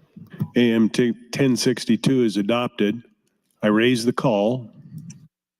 Senator Kavanaugh, you're recognized to speak. Thank you, Mr. President. The call is still on the board. I don't want everybody to feel like they have to stay in here and listen to me. You're more than welcome to, because I am very eloquent and have lots of important things to say. But I know we were ready to move on and get to another vote, and we've had a good conversation this morning. I was going to punch in, but we moved a little quickly on that amendment, and I voted against it. And it's because I'm opposed to this idea. But a lot of folks, you all just voted for an amendment to limit this bill just to essentially OPPD and NPPD. So you just granted the premise of the argument is that these other public power districts should still be nonpartisan elections. And the reason that you took them out was that they asked to be able to continue to hold their elections in this nonpartisan fashion, and it works for them, right? And again, Nebraskans are not asking us to inject partisanship into these elections. We have a whole bunch of other nonpartisan offices, community colleges, boards of regions, city councils, mayors, the legislature, of course, quite famously, and natural resource districts, all of these other groups. And we're here now just with our sights at this point set on OPPD and NPPD. So you all agree, there was 33 yes votes for that amendment, you all agree that those smaller districts, other public power districts, should not be partisan. We should treat them the same across the board. All of these power districts, they engage in electric generation, they are a treasure to this state. We are lucky to have our power generation owned by the people, and we should preserve that and guard it jealously, right? But we have, so you all I wanted to make sure you all noted that you just granted the premise of the argument that these elections should be nonpartisan. And I just think that they should be nonpartisan all the way up and down, regardless of the size of the electric generation. So I would encourage your red vote on the underlying bill, and we will keep the conversation going on this bill at some point, perhaps in the future. Thank you, Mr. President. Thank you, Senator Kavanaugh. Senator Michaela Kavanaugh, you're recognized to speak. Thank you, Mr. President. What Senator John Kavanaugh forgot to also mention that he's very modest. I got here a few minutes late this morning, so I was trying to listen to the conversation around this on my phone. Thank you to Nebraska Public Media for the app. It's very useful. I use it often. But I want to echo what Senator John Kavanaugh just said, because it was so eloquent and modestly put. This feels like what just happened with the amendment is special legislation. And it's special legislation targeting our highest population. And that shouldn't really sit well with people. I've heard this conversation about dark money, and I have to be honest, I'm not quite clued into what happened, because there's lots of conversations going on this morning, and we are going to be moving forward. So I hope to have some conversations before this bill comes back up with Senator Lowe and others about what the dark money piece of this is about, because I wasn't privy to that conversation, and I'm genuinely confused because we're making this a partisan race, but then people started talking about dark money, and I think it's fair to say that I am an avid lover of transparency. So I'd like to dig in on that a little bit more, but perhaps between now and the next time this bill comes up, we can have those conversations. Because I was genuinely not tracking, to be honest, how dark money issues were impacting whether or not we should have a partisan election for public power only in Omaha and Lincoln areas. So thank you very much. And again, I just want to thank Senator John Kavanaugh for his eloquence and modesty in this debate. I yield the remainder of my time. Thank you, Senator Kavanaugh. Senator Lowe, you're recognized to close. And waves. Members, the question is the advancement of LB 541 to ENR initial. All those in favor vote aye. All those opposed vote nay.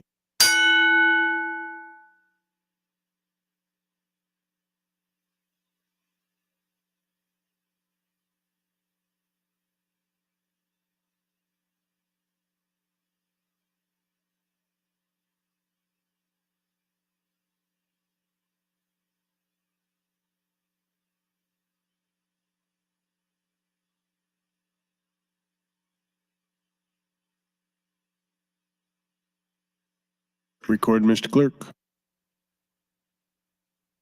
29 ayes, 16 nays, Mr. President, on advancement of the bill. LB 541 advances to ENR initial. Mr. Clerk, for items. Mr. President, new LR from Senator Albright, LR 288 and 289. Both will be laid over. Additionally, amendments to be printed from Senator Linehan to LB 861 and Senator Hughes to LB 875, and a notice of committee hearing from the Judiciary Committee. That's all I have at this time, Mr. President. Thank you, Mr. Clerk. Next item on the agenda, Mr. Clerk. Mr. President, next item on the agenda, Legislative Bill 307, introduced by Senator Hunt. It's a bill for an act relating to the Uniform Controlled Substances Act. Authorizes pharmacies and local public health programs to provide hypodermic syringes or needles to prevent the spread of infectious disease and repeals the original section. Bill is read for the first time on January 11th of last year and referred to the Judiciary Committee. That committee placed the bill on general file. There are committee amendments, Mr. President, as well as other motions. Thank you, Mr. Clerk. Senator Hunt, you're recognized to open. Thank you, Mr. President. Good morning, colleagues. Good morning, Nebraskans. I'm excited this morning to introduce this bill because I didn't know if I would end up in this place again after last year. And I've had so many great conversations with so many of you. I've done my best to talk to all of you about this bill. You've seen me buzzing around in the last few days. And I'm excited to kind of bring it into prime time here. LB 307 is my priority bill. It was my priority bill last year as well.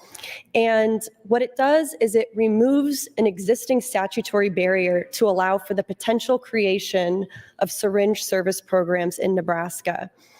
I'd like to thank Speaker Arch for being a great partner on this. And, we've worked through a lot of questions that he has and talked about a possible amendment on select to address some of his concerns and different clarifying things that we can do. And I've done my best to talk to all of you. I've got a good card here. I know I didn't get a chance to talk to everybody, but the truth is it takes a lot out of me. And so I will tell you that I did my best. We also have a lot of great letters of support here from the former Indiana Health Commissioner under Governor Mike Pence, U.S. Surgeon General under President Trump, from the Nebraska Pharmacists Association, and from Sergeant Aaron Hansen, who is the sheriff in Douglas County. LB 307 would allow local jurisdictions, so it would have to be approved by a city council or a county board or a village board, to authorize public behavioral health programs to distribute hypodermic needles or sterile syringes as part of public health efforts to reduce the spread of infectious disease such as HIV and hepatitis C. These syringe service programs, I'll refer to them as SSPs, they are primarily used as a place for people to get referrals to substance use disorder treatment programs, screening, care for viral hepatitis, HIV, STIs, overdose prevention, safer injection practice education, and supplies to help them prevent overdoses. Like in Nebraska, especially in rural Nebraska, we have a really serious increasing problem with the use of Narcan, with the use of fentanyl, and we've seen an increase in opioid overdoses in our rural parts of the state. And this bill, with a lot of broad support, is something that we know is going to help with that. These SSPs can also provide vaccinations for diseases like hepatitis A and B, wound care, and referrals to social, mental health, primary care, and other medical services. In most cases, those medical services can be provided right at the site as well. When a person steps into an SSP, they build trusting, non-judgmental relationships with clinic providers, staff. Often, many of these staffers and clinic providers are people who have experienced addiction themselves. And they get the care they need to get to a better place where they can think about seeking treatment. We know that people who access these services are 5 to 10 times more likely to seek treatment, to kick addiction. And we know that in the rural parts of our state where access to healthcare can be limited, this would give counties the opportunity to kind of expand the resources that they have for these kinds of treatments. SSPs also offer benefits not just to the participants that utilize their services. Even if you're not an addict, even if you're not going in to use these services, this can still benefit you and your communities and your districts. Studies show that these SSPs reduce litter, and they reduce the likelihood of unsafe, used needles ending up in places like parks and playgrounds. A lot of people also fear the legal risk of carrying used syringes due to existing paraphernalia laws. And because of that, they're more likely to dump them somewhere that's more risky to the public. This bill would also protect first responders and law enforcement from needle stick injuries. And it'll protect communities from potentially dangerous infectious disease outbreaks. We know that this lowers the infectious disease spread, specifically HIV and hepatitis C, by 50%. When advocates approached me about bringing this bill, I was surprised to learn that in recent years, Nebraska's HIV infection rate shot up to its highest in over a decade. In the 3-year period from 2018 to 2021, while the United States as a whole experienced about a 5% decrease in new HIV diagnoses, Nebraska saw a 26% increase. Rural areas were hit hardest. New cases in rural areas, Buffalo, Hall County, they doubled in 2021. And Buffalo and Hall County currently have the highest HIV infection rates in our state. There's some speculation that something happened, between 2020 and 2021 with the pandemic isolation that could have contributed to this, but we don't know for sure, and it doesn't explain why the rest of the country, all those rates went down so dramatically, but in our state, they went up so much. And it shows why we need a bill like LB 307 and the services that it's going to bring to our state. There's only a few states that don't have these programs authorized. In Nebraska, this is currently not authorized. An organization couldn't do this if they wanted to. They need this bill to pass so that that can be possible for them. I want to talk also about the opioid problem in Nebraska and how SSPs can help address that in a data-backed, non-punitive way that will not result in increased incarceration for the people who are facing addiction in our state. We all know about the recent rise in our state of fentanyl use and overdoses. It's an extremely powerful opioid that can be lethal at a very, very small dose. Overdose-related deaths from fentanyl in Nebraska have steadily increased across the last decade. Over the last decade, they've increased by 176%. 229 Nebraskans died of overdose in 2022 from fentanyl. And data collected from our 19 local health departments show that opioid misuse is trending upwards in 9 of those, led by the Dakota County Health Department region. The Federal Behavior Risk Factor Surveillance System survey, grouping Nebraska's counties into 3 categories of large urban, small urban, and rural, shows that opioid misuse in the state is highest in the small urban counties. With LB 307, we are simply removing the barrier at the state level so that cities, villages, and counties that might want to consider adopting an SSP, they don't have to do it. We're being asked to do this by a lot of cities around our state. But if they want to do it, LB 307 will give them the ability to do that. It would be up to the approving locality to determine the parameters of its own program. That would include stuff like who they want to administer it, if it's the public health department, if it's a behavioral health clinic, if it's a hospital or a federally qualified health center, what their funding source will be, and any other ordinance they might want to pass to govern the SSPs. That would be up to them. So what I'm saying is, for example, in Omaha, where I represent, our city council would have to pass, they would have to pass something that would allow an SSP to be created. And then an organization like the Nebraska AIDS Project or Charles Drew Health Center or another federally qualified healthcare program would put this in place. And it gives power to those programs and the expert medical providers in those programs to determine the standard of care. You know, all of these people will be following the standard of care. And then we will be joining the 45 other states that have operational SSPs who listen to public health and medical experts and let those cities or county give this the shot that they want to. We've had a lot of wide support on this. I'm very excited about it, to have the support of the sheriff, to have the support of Dr. Ali Khan, of a broad range of bipartisan support. I can tell you guys there's no tricks with this bill. I'm just excited to do something good that's going to help a lot of people facing addiction in Nebraska, that will bring Nebraska's standard of care and the health care that we're able to provide to our constituents up to a level that they can get in other parts of the country that they ought to be able to access here too. I'm happy to answer any questions. I'm kind of going through my notes here. I think that's sort of the long and short of it, but if you have questions, I'd be happy to answer them. And with that, I'll yield the remainder of my time. Thank you, Mr. President. Thank you, Senator Hunt. Mr. Clerk, for an item. Mr. President, a series of motions from Senator Michaela Cavanaugh, MO 480 through 486, all with notes that she wishes to withdraw. Without objection, those motions are withdrawn. Senator Wayne, you're recognized to open on the committee amendment. Thank you, Mr. President. The committee amendment is really just some technical.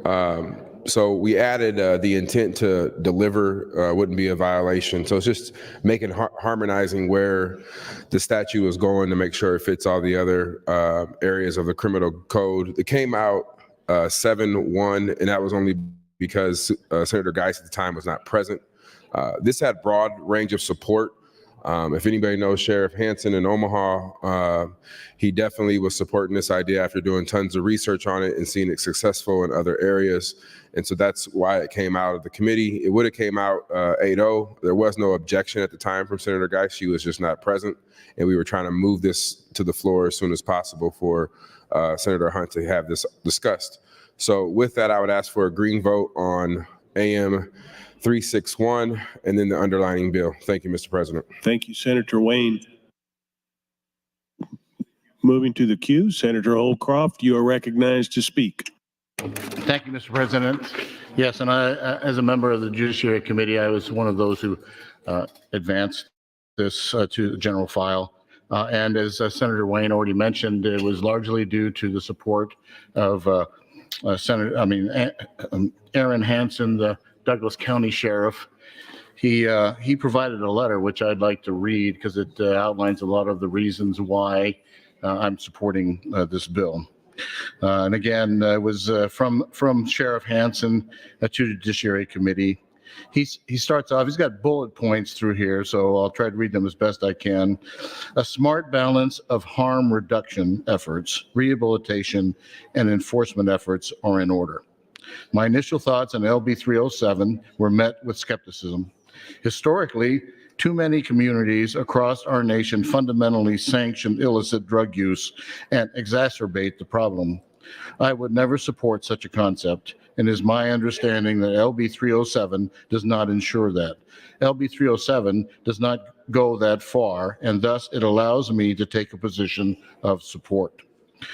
As a 26-year veteran of law enforcement who has navigated and supervised many drug investigations, I was surprised to learn that possession of distribution of clean hypodermic needles is technically a crime in Nebraska. Drug addiction and the spread of communicable disease is a scourge on our community. Local governments or qualified healthcare providers should be able to legally distribute clean needles under careful and responsible circumstances in an effort to prevent the spread of communicable disease. Recently, I engaged in the Nebraska DHHS process, during which I was provided a free dosage of Narcan. This is an example of smart harm reduction without enabling addiction. The process wisely mandates one to provide a name and identifiers. We need an umbrella approach to reducing addiction. Small harm reduction, enhanced investment in problem-solving courts, enhanced investment in rehabilitation and treatment of those in probation, parole, and prison, and real consequences for drug dealers who wish to do our community harm. I am hopeful the end product of LB 307 will be executed in a similar manner and result in the simultaneous distribution of Narcan with free needles, so addicts are identified and provided with the resources and services needed to overcome their addictions. And sincerely, Aaron W. Hansen.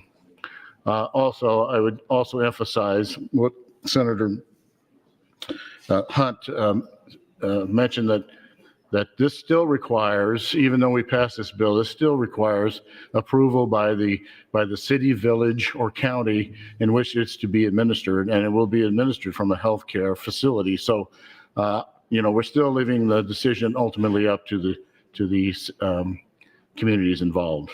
And I'll relinquish the rest of my time.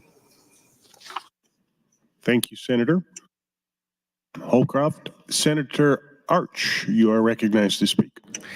Thank you, Mr. President. I rise this morning in support of LB 307 and AM 381, and I want to help you understand my reasoning. Senator Hunt mentioned that she and I have had a number of conversations, and that is absolutely correct. Because when I saw this bill, and I obviously had questions, and so let me just walk you through how I got to the point of support.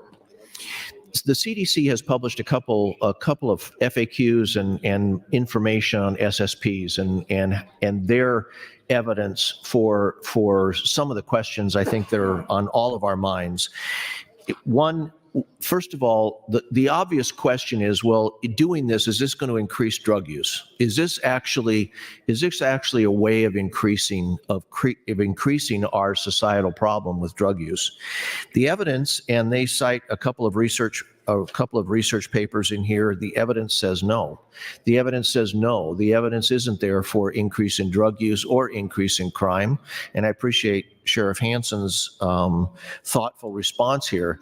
So then what does it do? If it doesn't do that, then what does it do? And what the evidence shows is that people that come in for clean needles are 5 times more likely to enter drug treatment. Now that makes sense.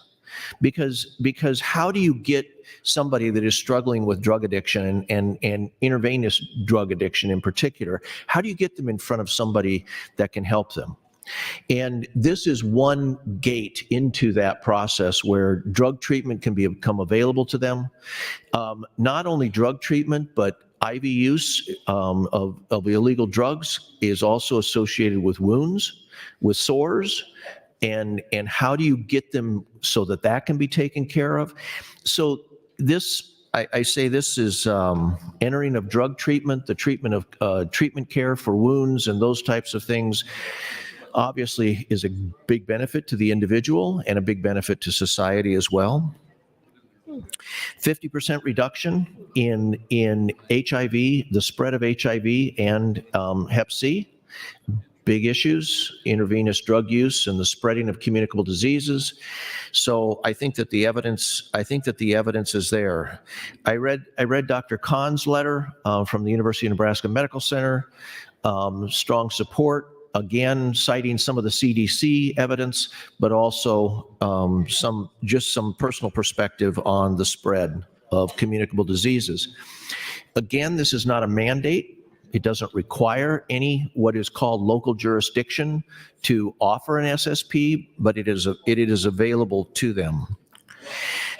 There are a couple of things that I would like to see in an amendment between here and select. A couple of questions that I have. I mentioned local jurisdiction. One of those questions is, what exactly is a local jurisdiction? My concern is that if SSPs are authorized within a city or a county, that it be the elected officials that authorize the creation of an SSP, and not simply the Department of Health, but we have elected officials involved in voting. And I would ask Senator Hunt, and she and I have had this conversation as well, but I would ask Senator Hunt to entertain that discussion as well between here and select. And then the other is, where to place these SSPs. I think my concern would be, we don't want them next to a school. We don't want them in areas. So again, local jurisdiction would have some zoning authority over where they can place the SSPs.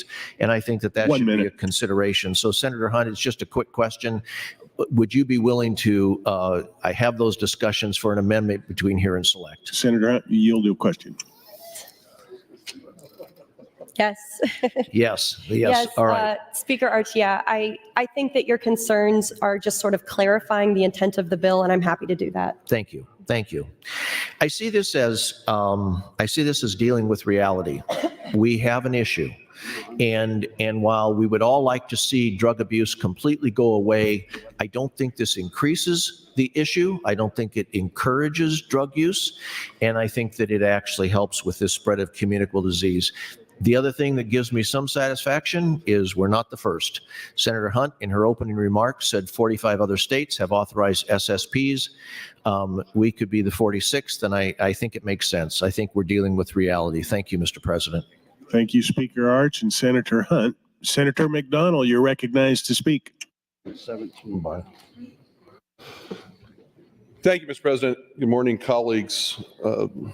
Thank you, Senator Hunt, for all the work on LB 307. I rise in favor of 307 and Amendment 381.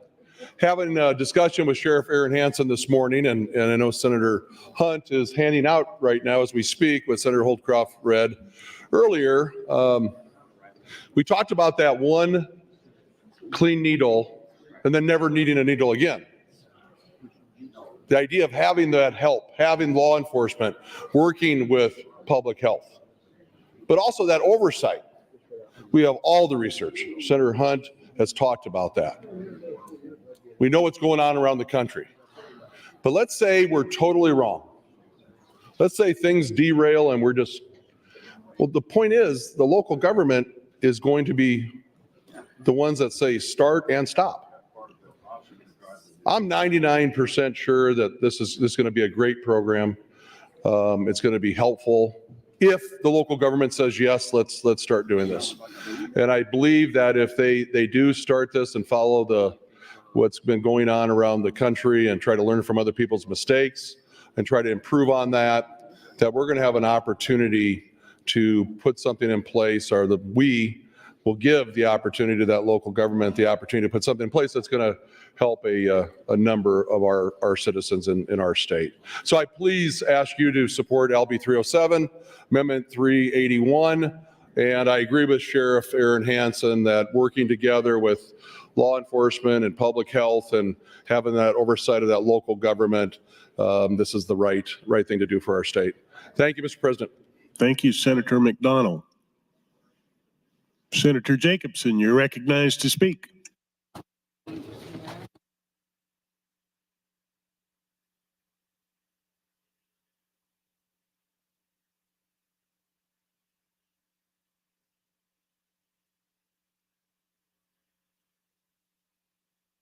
Senator Conrad, you're recognized to speak.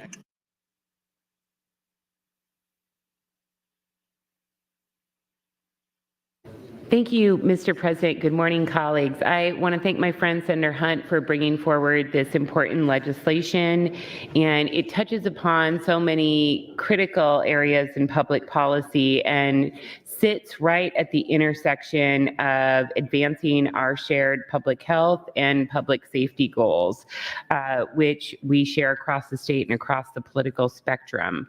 I also want to thank my colleagues who have lent their voices to the chorus of support in regards to this measure, and recognize that We have incredible leaders in the public health space, like Dr. Khan, who has helped to lend his voice and expertise to this issue, and to have the support of law enforcement as well, I think is a very thoughtful position for them to take. I also want to recognize how hard Senator Hunt has been working in good faith to shepherd this bill through the process with a swift priority designation and with good old-fashioned roll up your sleeves, hard work, building relationships, and garnering votes and making the case for why this is important. I know that this came out of a very diverse, from a political and geographical perspective, Judiciary Committee as well, and I think that speaks volumes in terms of the broad support it has enjoyed and should continue to enjoy in this process. Finally, I have two more points that I just want to inject into the record. Senator Hunt recognized this a little bit in her opening statement, and there's no question that there were so many of our debates last year that were hard and were personal. And this effort goes to show that Senator Hunt and every member of this body, regardless of party, regardless of the past, or regardless of personal feelings, should seize and focus upon good ideas in public policy wherever they come to us from. And I think that not only is this a great bill from a public policy perspective, but I think it recognizes the hard work, the deliberate work, the intentional and authentic work that Senator Hunt and others who have spoken in support of this measure and cast their vote in support of this measure have been doing to reset the tone, reset to the right track in the Nebraska Legislature. And I think that's something that we're all really appreciating and enjoying as we're in the midst of this session together. And I think it speaks volumes about the magnanimity of my colleagues and their spirit of generosity in approach to their work. So the last point that I would like to note is this does touch upon the opioid epidemic, and thankfully Nebraska has thus far been spared perhaps the worst of those circumstances in comparison to many of our sister states. However, of course, we still have pervasive problems when it comes to opioid use and abuse in this state. And one thing that I want to lift for the record, and I believe my friend Senator Vargas has a measure in on this matter to help to facilitate additional discussion. 1 minute. Thank you, Mr. President. The Appropriations Committee rightly set forward in last year's budget some of the money coming to Nebraska in regards to the opioid settlement to provide more resources, support, and training for first responders.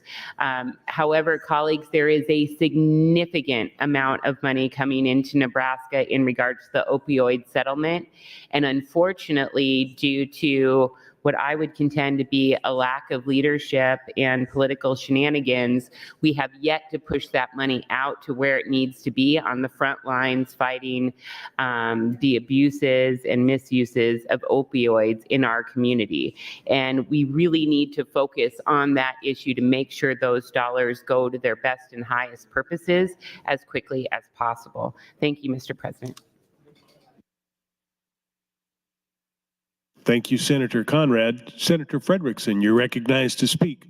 Thank you, Mr. President. Good morning, colleagues. Good morning, Nebraskans. I'm going to keep this fairly brief. I just want to rise and officially go on the record in support of both AM 381 as well as LB 307 from Senator Hunt.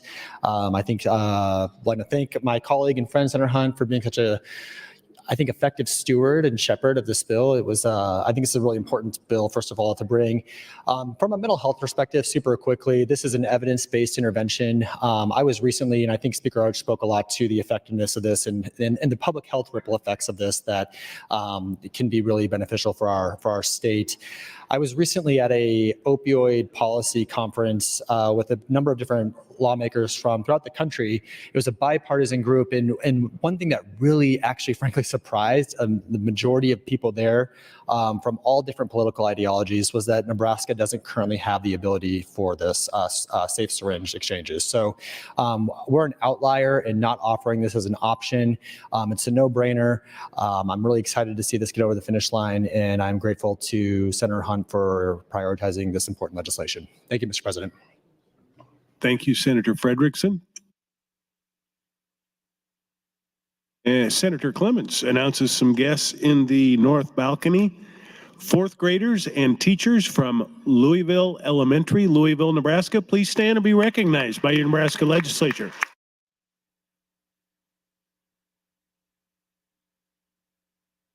Senator Jacobson, you're recognized to speak. Thank you, Mr. President. Sorry for my tardiness before. Well, I rise in support of AM 381 and LB 307. I want to compliment Senator Hunt for working the body and explaining what's in this bill. I think a lot of people with my political background and leanings would look at that bill and carte blanche say no. But clearly, when you dig into this bill, it's very clear that this is a bill that will be a positive impact in all of Nebraska and will have a significant positive impact in western Nebraska. There are no mandates in this bill. This is purely voluntary. But as you dig into the bill and look at what we're trying to accomplish, and particularly when it comes to not just handing out free needles, but being able to create a counseling environment, that's the brilliance in this bill. And so I compliment Senator Hunt for bringing it. I also want to remind people listening that all too often, everybody thinks that this has become a partisan body and that everything comes along partisan lines. It does not. There are many, many bills, lots of legislation that you'll find this year and in past years and in the future that are bipartisan, that are bills that we all can get behind and support. We're always going to have our differences along the way, but I really want to compliment all my colleagues in the body this year for focusing on the issues in front of us and moving forward with good legislation, and I believe this fits into that. So thank you, Senator Hunt, for bringing the bill. Thank you, Mr. President, for the time. Thank you, Senator Jacobson. Seeing no one else in the queue, Senator Wayne, you're recognized to close on AM 381.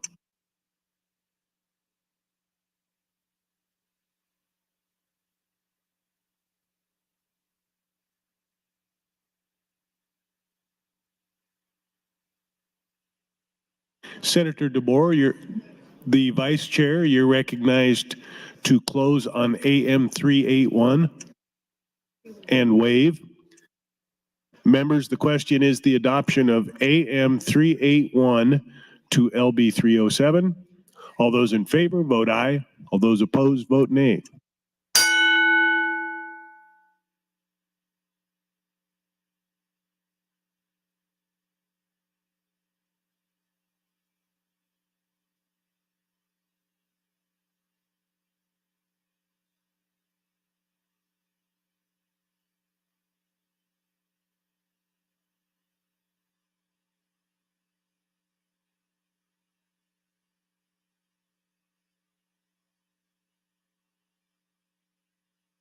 Record, Mr. Clerk.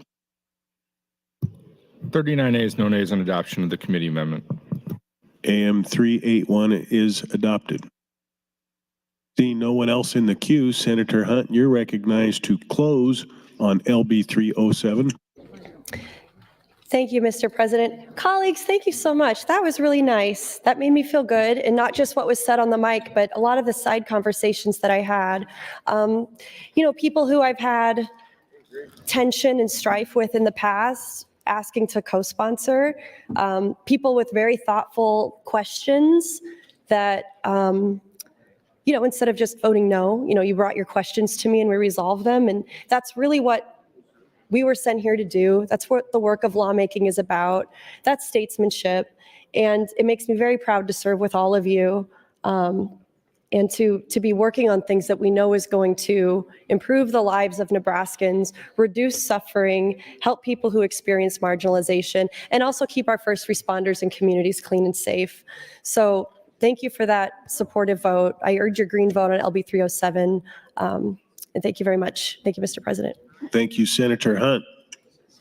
Members, the question is the advancement of LB 307 to E&R initial. All those in favor vote aye. All those opposed vote nay.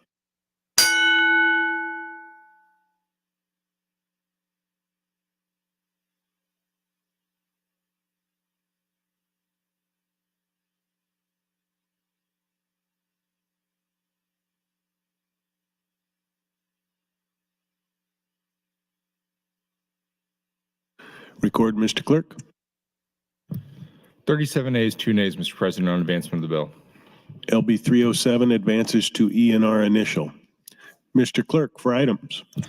Mr. President, a few items. Your Committee on Enrollment Review reports Legislative Bill 461, 616, 78, 308, 664, 43, 600, as placed on select file, some having E&R amendments. Additionally, amendments to be printed from Senator Blood to LB 831, Senator Michaela Cavanaugh to LB 870, and Senator Duggan to LB 1115. That's all I have this time, Mr. President. Thank you, Mr. Clerk. Next item on the agenda. Mr. President, select file LB1. I have nothing on the bill, Senator. Senator Ballard, you're recognized for a motion. Mr. President, I move that LB1 be advanced to E&R for engrossing. Members, you have heard the motion to advance to E&R for engrossing. All those in favor, say aye. All those opposed, say nay. All those in favor, say aye. All those opposed, say nay. The bill is advanced. Mr. President, next item, Legislative Bill 151. I have nothing on the bill, Senator.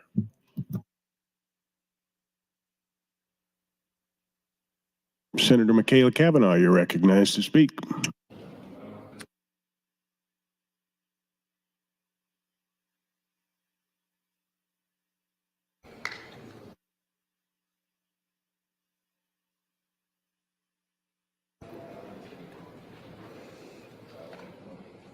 Senator Ballard for a motion. Mr. President, I move the E&R amendments to LB 151 be adopted. Advancement. Mr. President, I move that LB 151 be advanced to E&R for engrossing. That is a debatable motion. Senator Michaela Cavanaugh, you're recognized to speak. Thank you, Mr. President. I got in the queue because I thought that the introducers were going to be giving us a refresh on this, on the select file bills. And so I wanted to give us the opportunity for the introducers to get in the queue. I know we just moved that last one very quickly. And if you look at it, it's eliminate obsolete provisions relating to the funds that terminated something or other. So clearly something that probably didn't really merit introduction, but I see that Senator Dover is here and he is in the queue. So I will yield my time to the chair so that he can give us a refresh. Thank you, Senator Cavanaugh. Senator Dover, you're recognized to speak. Thank you, Mr. President, and good morning, colleagues. Let me give a refresher on LB 151. The purpose of LB 151 is to update and simplify two processes. First, LB 151 updates the process for the selection of new commissioners in relation to congressional districts. Currently, Nebraska Revised Statute 81 refers to congressional districts as they were in 2006. LB 151 revises this outdated language, so as the commissioner, Nebraska Real Estate Commissioner, selection process is based on a congressional districts as they exist at the time of appointment. The bill also clarifies that when the congressional district lines are redrawn, any currently serving commissioner will fulfill the remainder of their term for the respective district. Second, LB 151 expands the mailing methods for Nebraska Real Estate Commission can employ to send formal notices. LB 151 would allow the Nebraska Real Estate Commission to employ designated delivery service as provided in revised statute 25-501.01. and first-class mail. Notices sent via first-class mail must have an intelligent mail barcode or similar tracking method approved by the United States Postal Service. This will allow the Nebraska Real Estate Commission to employ newer mailing methods that are faster and less expensive while maintaining tracking and confirming delivery. LB 151 moved out of committee with an 8-0 vote and no opposition. Thank you for your time. I appreciate your vote in favor of LB 151. Thank you. Thank you, Senator Dover. Senator Michaela Cavanaugh, you're recognized to speak. Thank you, Mr. President. Would Senator Dover yield to a question? Senator Dover, will you yield to question? Yes. Thank you.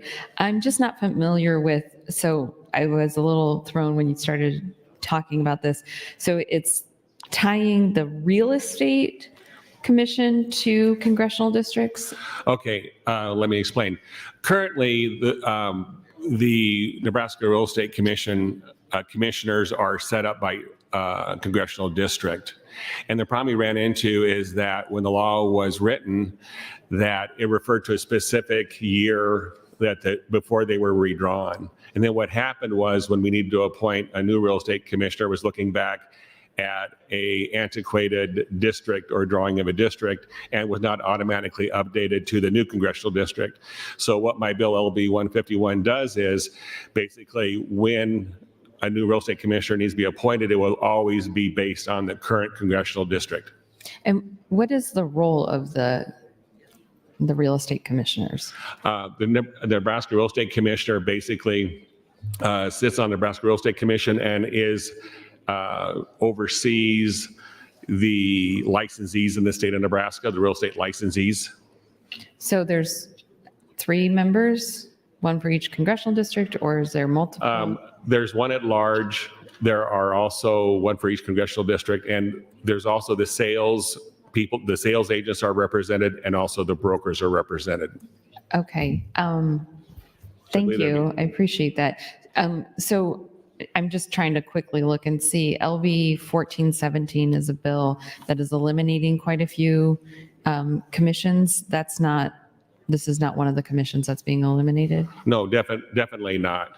Okay. All right. I did serve on the Nebraska Real Estate Commission for 6 years. Oh, so you're kind of an expert for Congressional District 1? Correct. Okay. So this wouldn't have impacted you. You'd still be representing that congressional district. You have a specific term that then eventually you're termed out, just like we are. Okay. Well, thank you for answering my questions. Thank you, Mr. President. I yield the remainder of my time. Thank you, Senator Dover and Kavanaugh. Seeing no one in the queue, you've heard the motion. All those in favor say aye. All those opposed? Did I hear some? Request for machine vote. All those in favor vote aye. All those opposed vote nay.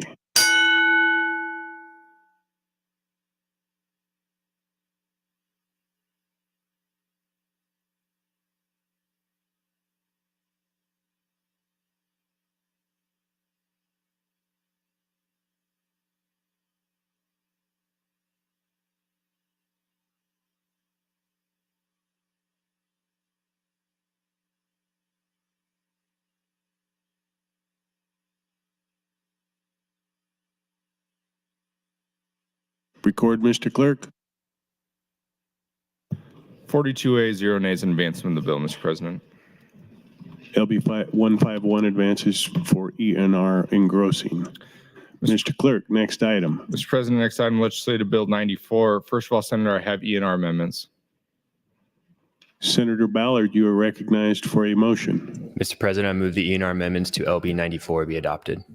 Members, you've heard the motion. All those in favor say aye. Those opposed, nay. The motion carries. Mr. President, the next item, Senator Slama would move to amend LB 94 with AM 2063. Senator Slama, you're recognized to open on the amendment. Thank you, Mr. President, and good morning, colleagues. I'll give everyone a quick refresher on LB 94 before hopping into the amendment AM 2063. So, Mr. President, members, I bring LB 94 today for your consideration. The bill was advanced last session from the Banking, Commerce, and Insurance Committee on a vote of 8-0 and was advanced from the general file to select file without any dissent. Supporters at the committee hearing included the Nebraska Bankers Association and representatives of the Nebraska Uniform Law Commissioners and the Nebraska Uniform Law Commissions. The Uniform Commercial Code, UCC, governs commercial transactions and granting and perfection of security interests in personal property. The UCC is updated periodically to keep up with new types of personal property and evolving markets. Beginning in 2019, amendments to the UCC were considered and formulated to address emerging technological developments. This included addressing such things as virtual currencies, distributed ledger technologies, and digital assets. LB 94 would adopt UCC Article 12 and make conforming amendments to other articles of the UCC relating to controllable electronic records as contained within and recommended for adoption by the ULC in July of 2022. The legislature previously adopted the then existing draft of Article 12, which took effect on July 1st, 2022. So in essence, we've already implemented the draft version of this set of statutes into law. We're just simply updating Article 12 with what's become the finalized language for Article 12.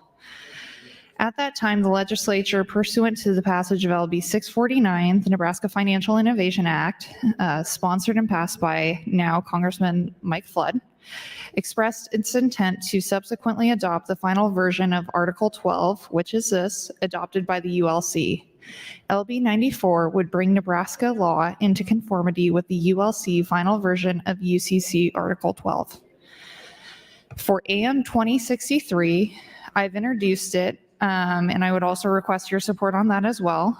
The bill introduced last session contained a delayed operative date of July 1st, 2024. Since the bill was not enacted last session, AM 2063 makes technical changes, providing that the bill will become effective 3 months after the conclusion of the legislative session. In addition, thanks to the help of Senator Clement's office, AM 2063 also clarifies that nothing in the UCC is construed to support, endorse, create, or implement any kind of national digital currency or central bank digital currency. Some of you may have received communications after LB 94 advanced last session suggesting that the bill was somehow a clandestine effort to pave the way for a national digital currency that would inhibit the use of Bitcoin and other cryptocurrencies. AM 2063 makes it absolutely clear, if you read the language of the amendment, that that is absolutely not the case. In visiting with some of the individuals spreading this rhetoric, they acknowledged that a national digital currency may only be adopted pursuant to congressional action or federal regulatory fiat. So the thing that they were arguing that this bill does, only the feds could do. As a result, LB 94 has no effect on the ultimate adoption or rejection of the national digital currency, and AM 2063 expressly provides that the UCC does not advance or promote the adoption of a national digital currency in any manner. UCC Article 12 addresses transactions between private individuals in controllable electronic records. This new article addresses the realities that financial technologies have advanced beyond the existing UCC and that a new article is needed to address commercial transactions in digital and electronic assets. UCC Article 12 is not a threat to cryptocurrencies, but will rather help bring them into mainstream commerce. UCC Article 12 will allow private parties to know the procedures to provide custody, control, transfer, and to trade safely and legally in private cryptocurrencies such as Bitcoin. In closing, I would ask for your green light on the adoption of AM 2063 and the advancement of LB 94 to final reading. Thank you, Mr. President. Thank you, Senator Slama. Senator Jacobson, you're recognized to speak. Thank you, Mr. President. I'd just like to tack on what Senator Slama stated in the back half of her opening, and as it relates to digital currencies and any other cryptos and so on. This bill has nothing to do with that other than it updates the Uniform Commercial Code so that in the event that any other type of digital currency is out there, that it would be covered by those lenders out there who have security interests filed, and that they can perfect their interest. I want to be abundantly clear, as Senator Slama was, this in no way promotes a digital currency of any kind. I would go further that I've had emails from people saying, are you supporting a central bank digital currency? Let me be abundantly clear. I've signed on to a bill as a co-sponsor that would ban the use of a central bank currency in Nebraska should one be ultimately created by the Federal Reserve. The bankers associations are adamantly opposed to it. We're supportive of this bill because it actually updates the Uniform Commercial Code. That's all we're doing. Has nothing to do with central bank digital currency. It does just have us in a position that we're fully protected from a security standpoint with any kind of digital asset that might be out there. So I want to make sure that that's clear, because I've gotten emails on that as Senator Slama, and that's not what this bill does. I would encourage your green vote on this bill and the amendment. Thank you. Thank you, Senator Jacobson. Senator Clements, you're recognized to speak. Thank you, Mr. President. I also support AM 2063, and the language on line 5, 6, and 7 was language that I had requested, saying the Universal Commercial Code shall not be construed to support, endorse, create, or implement a national digital currency or central bank digital currency. There were some people who had questions about the basic bill, whether it had a loophole that could be used for the central bank digital currency.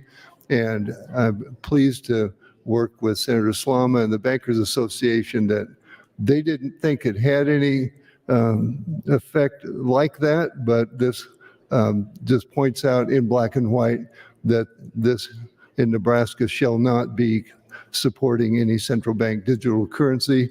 And so I ask for your green vote on AM 2063 and LB 94. Thank you, Mr. President. Thank you, Senator Clemens. Senator Blood, you're recognized to speak. Thank you, Mr. President. I actually stand in full support of both the amendment and the underlying bill, but have a quick question if Senator Slama would be willing to yield. Senator Slama, would you yield to a question? Yes, of course. Senator Slama, I appreciate the clarification with the amendment. You did such a good job of explaining it. The question I have, because I think it's important for us to know when these outside parties come in and try and influence policy, do you feel comfortable sharing with us who was trying to do that? No, I'll keep those communications confidential. Fair enough. I would just like to point out that this is a really good example of how we do have so many outside influences who come in and bring misinformation in and try and influence policy in a negative way. I think that the bill itself was self-explanatory, but the amendment needed to shore it up to help clarify this misinformation. And I think that that shows how dedicated Senator Slama and her committee are to making sure that the policy that gets passed in this body is good policy. Thank you, Mr. President.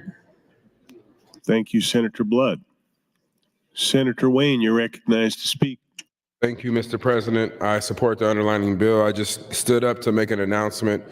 Starting this Friday and every Friday for the rest of the session, we are doing cardigan sweater Fridays.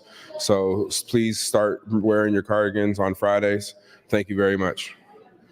Thank you, Senator Wayne. Seeing no one else in the queue, Senator Slama, you're recognized to close on the amendment. Thank you, Mr. President. I hope Senator Wayne recognizes that I have now instantaneously changed my outfit in recognition of Cardigan Sweater Friday. But I do appreciate everybody's support of AM 2063 and the underlying bill. And I do appreciate it. I don't want the input of the public to be taken as a negative on this bill in any way whatsoever.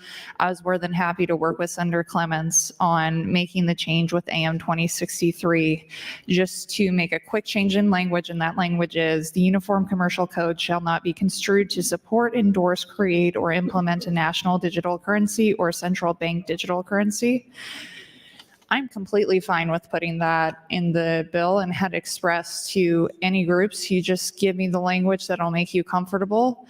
And this is the language that got everyone on board. And I was happy to make that change to put everybody's concerns, whether founded or not, at ease. So I'd encourage a green vote on both the AM and the underlying bill. Thank you, Mr. President.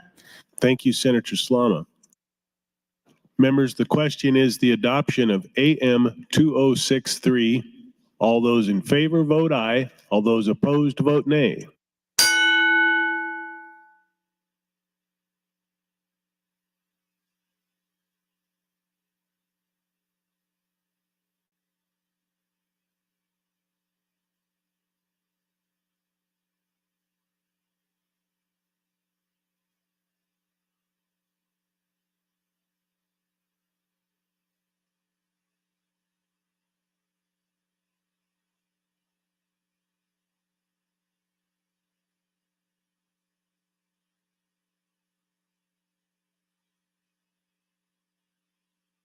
Record, Mr. Clerk. 40 ayes, no nays on adoption of the amendment, Mr. President. AM 2063 is adopted. I have nothing further on the bill, Senator. Members, the question, Senator Ballard for a motion. Mr. President, I move that LV 94 be advanced to ENR for engrossing. Members, you've heard the motion. All those in favor say aye. All those opposed say nay. LB 94 is advanced to ENR for engrossing. Mr. President, next item, Legislative Bill 279. Senator, I have ENR amendments. Senator Ballard, you're recognized for a motion. Mr. President, I move the ENR amendments to LB 279 be adopted. Members, you've heard the motion. All those in favor say aye. All those opposed say nay. They are adopted. Senator Ballard, you're recognized. Mr. President, I move that LV 279 be advanced to ENR for engrossing.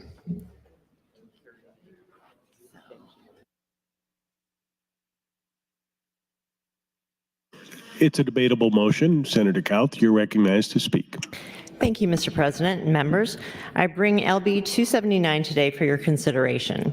The bill was advanced from the Banking, Commerce, and Insurance Committee last session on a vote of 8-0 and was advanced from general file to select file without dissent, along with a committee amendment. Supporters at the committee hearing included the Nebraska Bankers Association and the Nebraska Independent Community Bankers Association. LB 279 would eliminate the requirement for executive officers of a bank to make annual reports to the bank regarding the amount of loans or indebtedness on which they are a borrower, cosigner, or guarantor, the security therefore, and the purpose for which the proceeds have been or are to be used. The legislation would bring state banks into parity with national banks, as federal law does not require annual reports of this nature for national banks. Banks in Nebraska are subject to supervision and examination by a number of regulators depending on whether the bank is state or federally chartered. The policy of the state has been to provide parity between state and federally chartered banks, evidenced by the existence of a wildcard statute, which is updated each year by the legislature to allow state banks to have all the rights, powers, privileges, benefits, and immunities which may be exercised by a federally chartered bank doing business in Nebraska. Both state and national banks are subject to restrictions regarding loans to their executive officers. An executive officer is defined as a person who participates or has authority to participate, other than in the capacity of director, in the major policymaking functions of the bank. Whether or not the officer has an official title, the title designates such officer as an assistant, or such officer is serving without salary or other compensation. Certain bank employees are designated by statute as executive officers unless excluded by resolution of the board of directors or by the bylaws of the bank from participating, other than in the capacity of a director in the major policymaking functions of the bank, and the executive officer does not actually participate in such functions. Until 2006, executive officers of both national and state banks were required to report to their own bank regarding individual indebtedness of the executive officers to other banks. The Financial Services Regulatory Relief Act of 2006 removed this requirement for executive officers of national banks. Last year, in the course of examining a state chartered bank, the Department of Banking cited the bank for a violation for failure to have executive officers outside indebtedness reported to the bank board on an annual basis. Not having had these reports made to the bank board for many years, upon learning that national banks were not subject to this requirement, the banker requested the Nebraska Bankers Association to consider introducing legislation to eliminate this reporting requirement and to bring state banks into parity with national banks. In eliminating this reporting requirement, the substantive restrictions on loans by depository institutions to their executive officers will not be altered, and the authority of the Department of Banking and Finance to take enforcement action against a depository institution or its executive officers for violations of the executive officer lending restrictions will not be limited. With sufficient protections in place to allow regulators to enforce restrictions on loans to executive officers which relate to the safety and soundness of the bank, state chartered banks should be placed on par with their national bank counterparts by removing the reporting requirements for executive officers as proposed under LB 279. Under current law, the bank board of directors may obtain information regarding the executive officer's outside indebtedness by obtaining a credit report in lieu of the annual report of outside indebtedness. The Department of Banking and Finance has expressed an interest in allowing a bank's board of directors the flexibility to continue to obtain the credit report if the annual reporting requirements are to be eliminated. The Banking Committee amendment adopted last session will allow the bank board of directors to continue to obtain a credit report annually on their executive officers. The amendment was acceptable to both the Department of Banking and to the supporters of this bill. I would ask for your support in advancing LB 279 to final reading. Thank you, Senator Kauth. Senator Albright announces some guests under the north balcony: her husband Mike, his son Scott, their daughter-in-law Lisa, and grandchildren Isaac, Ben, and Evelyn. Please stand and be recognized by your Nebraska Legislature.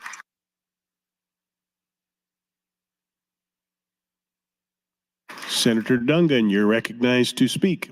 Thank you, Mr. President. Colleagues, I do rise in support of LB 279. I just wanted to add my voice a little bit to the conversation.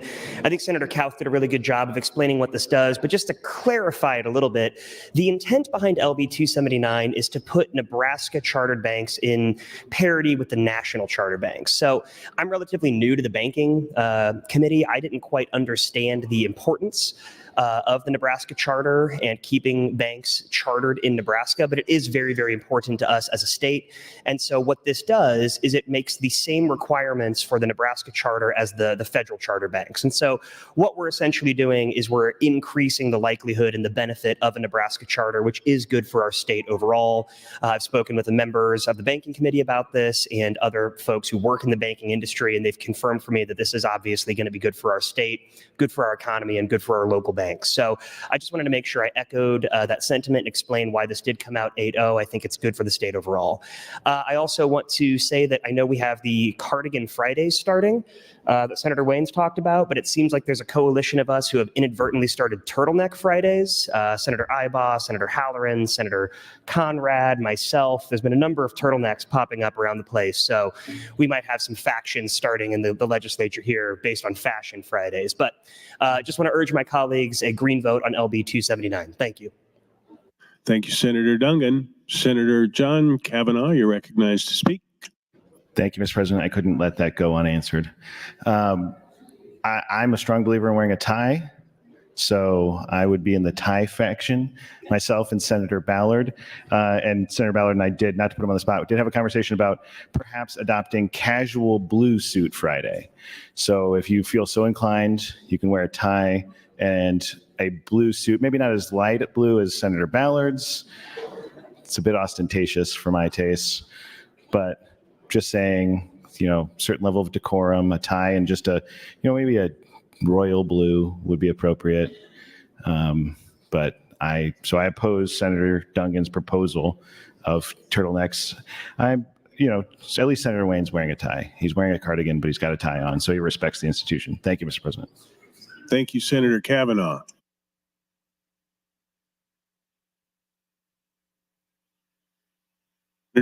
Senators, you've heard the motion to advance LB 279 for E&R engrossing.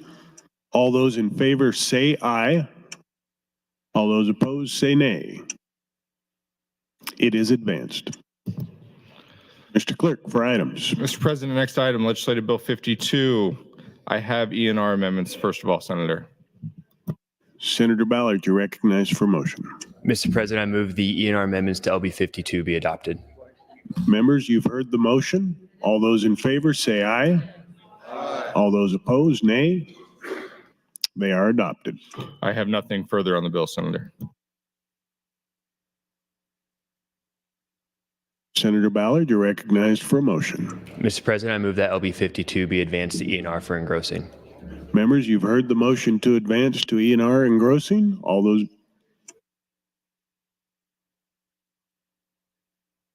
Senator Lippincott, you're recognized to speak. LB 52 was introduced on behalf of the Nebraska Military Department to increase the statutory cap on the Nebraska National Guard State Tuition Assistance Program from $900,000 to $1 million. The implementation of the $900,000 cap was established with the passage of LB 243 in 1999. It's 25 years ago, when the tuition reimbursement amount was increased from 50% to 75% of the UNL tuition rate.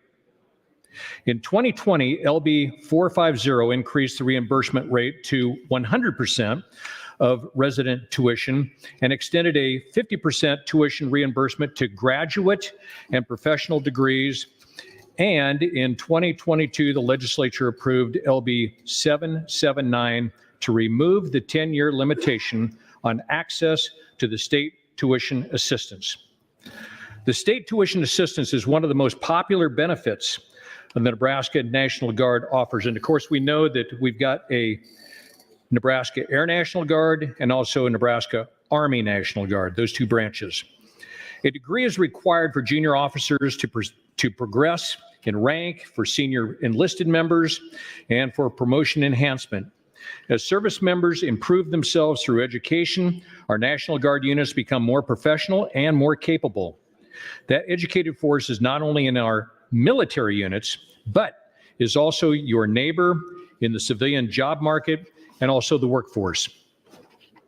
As of February 2023, the National Guard notified me that we're in risk of exceeding the current $900,000 cap by $40,000, meaning that there will be roughly 29 Nebraska National Guard members that will be impacted or denied state tuition assistance. This will significantly impact our service members and in some instances require them to find alternative payment methods, out-of-pocket, loans, grants, or disenroll from school entirely. This number is expected to increase with the coming semesters. Now, many states offer some form of military educational assistance that appeals to individuals who are looking for their next home, and Nebraska must remain competitive. It's noted that LB 52 received no opposition testimony and was unanimously advanced by the Government, Military, and Veterans Affairs Committee. I'd like to also just read a quick update on a fiscal note from just 1 month ago. Historically, as tuition costs are rising and with the expansion of the program, the military department has expended an increasing amount of their available funding. In fiscal year 2023, the department expended 99.8% of their available funds, in addition to one-time ARPA funding in the amount of $67,000. The one-time ARPA funds allowed the department to meet $69,000 need for tuition reimbursement requests, as was included in the fiscal note from last session. With full utilization of funding, including the one-time ARPA funds, not all eligible service members were provided tuition reimbursements due to the lack of available funds. In some instances, service members who were approved were not reimbursed in a timely manner due to the lack of funding for the fiscal year and were placed into pending repayment until the following biennium's apportionment. 1 minute. As tuition costs are rising, the tuition reimbursement program's expansion and the elimination of a one-time ARPA funds, the military department will not be able to meet all service members' tuition reimbursement requests at the current spending cap. I would close with a quote from our very first commander-in-chief who said, quote, "The willingness with which our young people are likely to serve in any war, no matter how justified, shall be directly proportional to how they perceive the veterans of earlier wars were treated and appreciated by their nation." George Washington. Thank you, sir. Thank you, Senator Lippincott. Members, the question is the advancement of LB 52 for E&R engrossing. All those in favor say aye. Those opposed say nay. LB 52 is advanced for E&R engrossing. Mr. Clerk. Mr. President, Legislative Bill 52A. I have nothing on the bill, Senator. Excuse me, I have E&R amendment, Senator. Senator Ballard, you're recognized for a motion. Mr. President, I move the E&R amendments to LB 52A be adopted. Members, you've heard the question. All those in favor say aye. Those opposed say nay. They are adopted. I have nothing further on the bill, Senator. Senator Ballard for a motion. Mr. President, I move that LB 52A be advanced to E&R for engrossing. Members, the question is the advancement of LB 52A to E&R engrossing. All those in favor say aye. All those opposed say nay. It is advanced. Mr. Clerk. Mr. President, Legislative Bill 628. First of all, Senator, I have E&R amendments. Senator Ballard, you're recognized. Mr. President, I move the E&R amendments to LB 628 be adopted. Members, you've heard the motion on the E&R amendments. All those in favor say aye. All those opposed say nay. They are adopted. Mr. President, Senator Jacobson would move to amend Legislative Bill 628 with AM 676. Senator Jacobson, you are recognized to open on the amendment. Thank you, Mr. President. I'm gonna give you a prelude here that this is an incredibly boring bill, but it's filled with technical adjustments, and it's pretty much all been done by attorneys and CPAs. So I'm just warning you out of the gate. As it relates to the LB 626 or the AM, we're actually changing the word organization to organizations, and we're changing the words regulatory body to regulatory board. And I'll get into the crux of the bill itself, but that's all I've got to say on the amendment AM 676. Thank you, Senator Jacobson.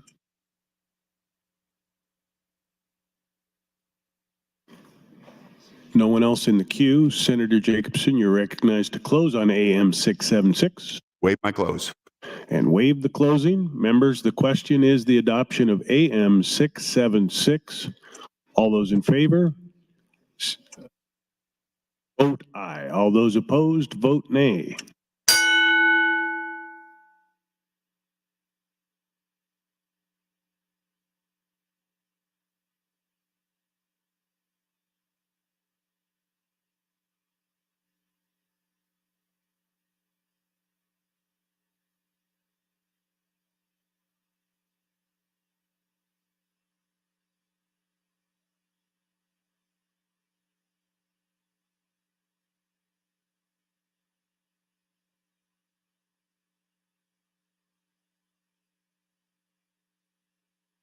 Record, Mr. Clerk. 36 ayes, no nays on adoption of the amendment, Mr. President. AM 676 is adopted. Senator, I have nothing further on the bill. Senator Ballard for a motion. Mr. President, I move that LB 628 be advanced to ENR for engrossing. Members, you've heard the motion. All those in favor say aye. Aye. All those opposed say nay. LB 628 is advanced for ENR engrossing. Mr. Clerk. Mr. President, single item, Senator Aguilar, name added to Legislative Bill 307, Senator Blood 984, Senator Lowe and Senator Mosier, as well as Senator Kauth, LB 1087, Senator Brewer 1301. Finally, Mr. President, priority motion, Senator Mosier would move to adjourn the body until Tuesday, January 30th at 10 o'clock a.m. Members, you've heard the motion to adjourn. All those in favor say aye. All those opposed, nay. We are adjourned.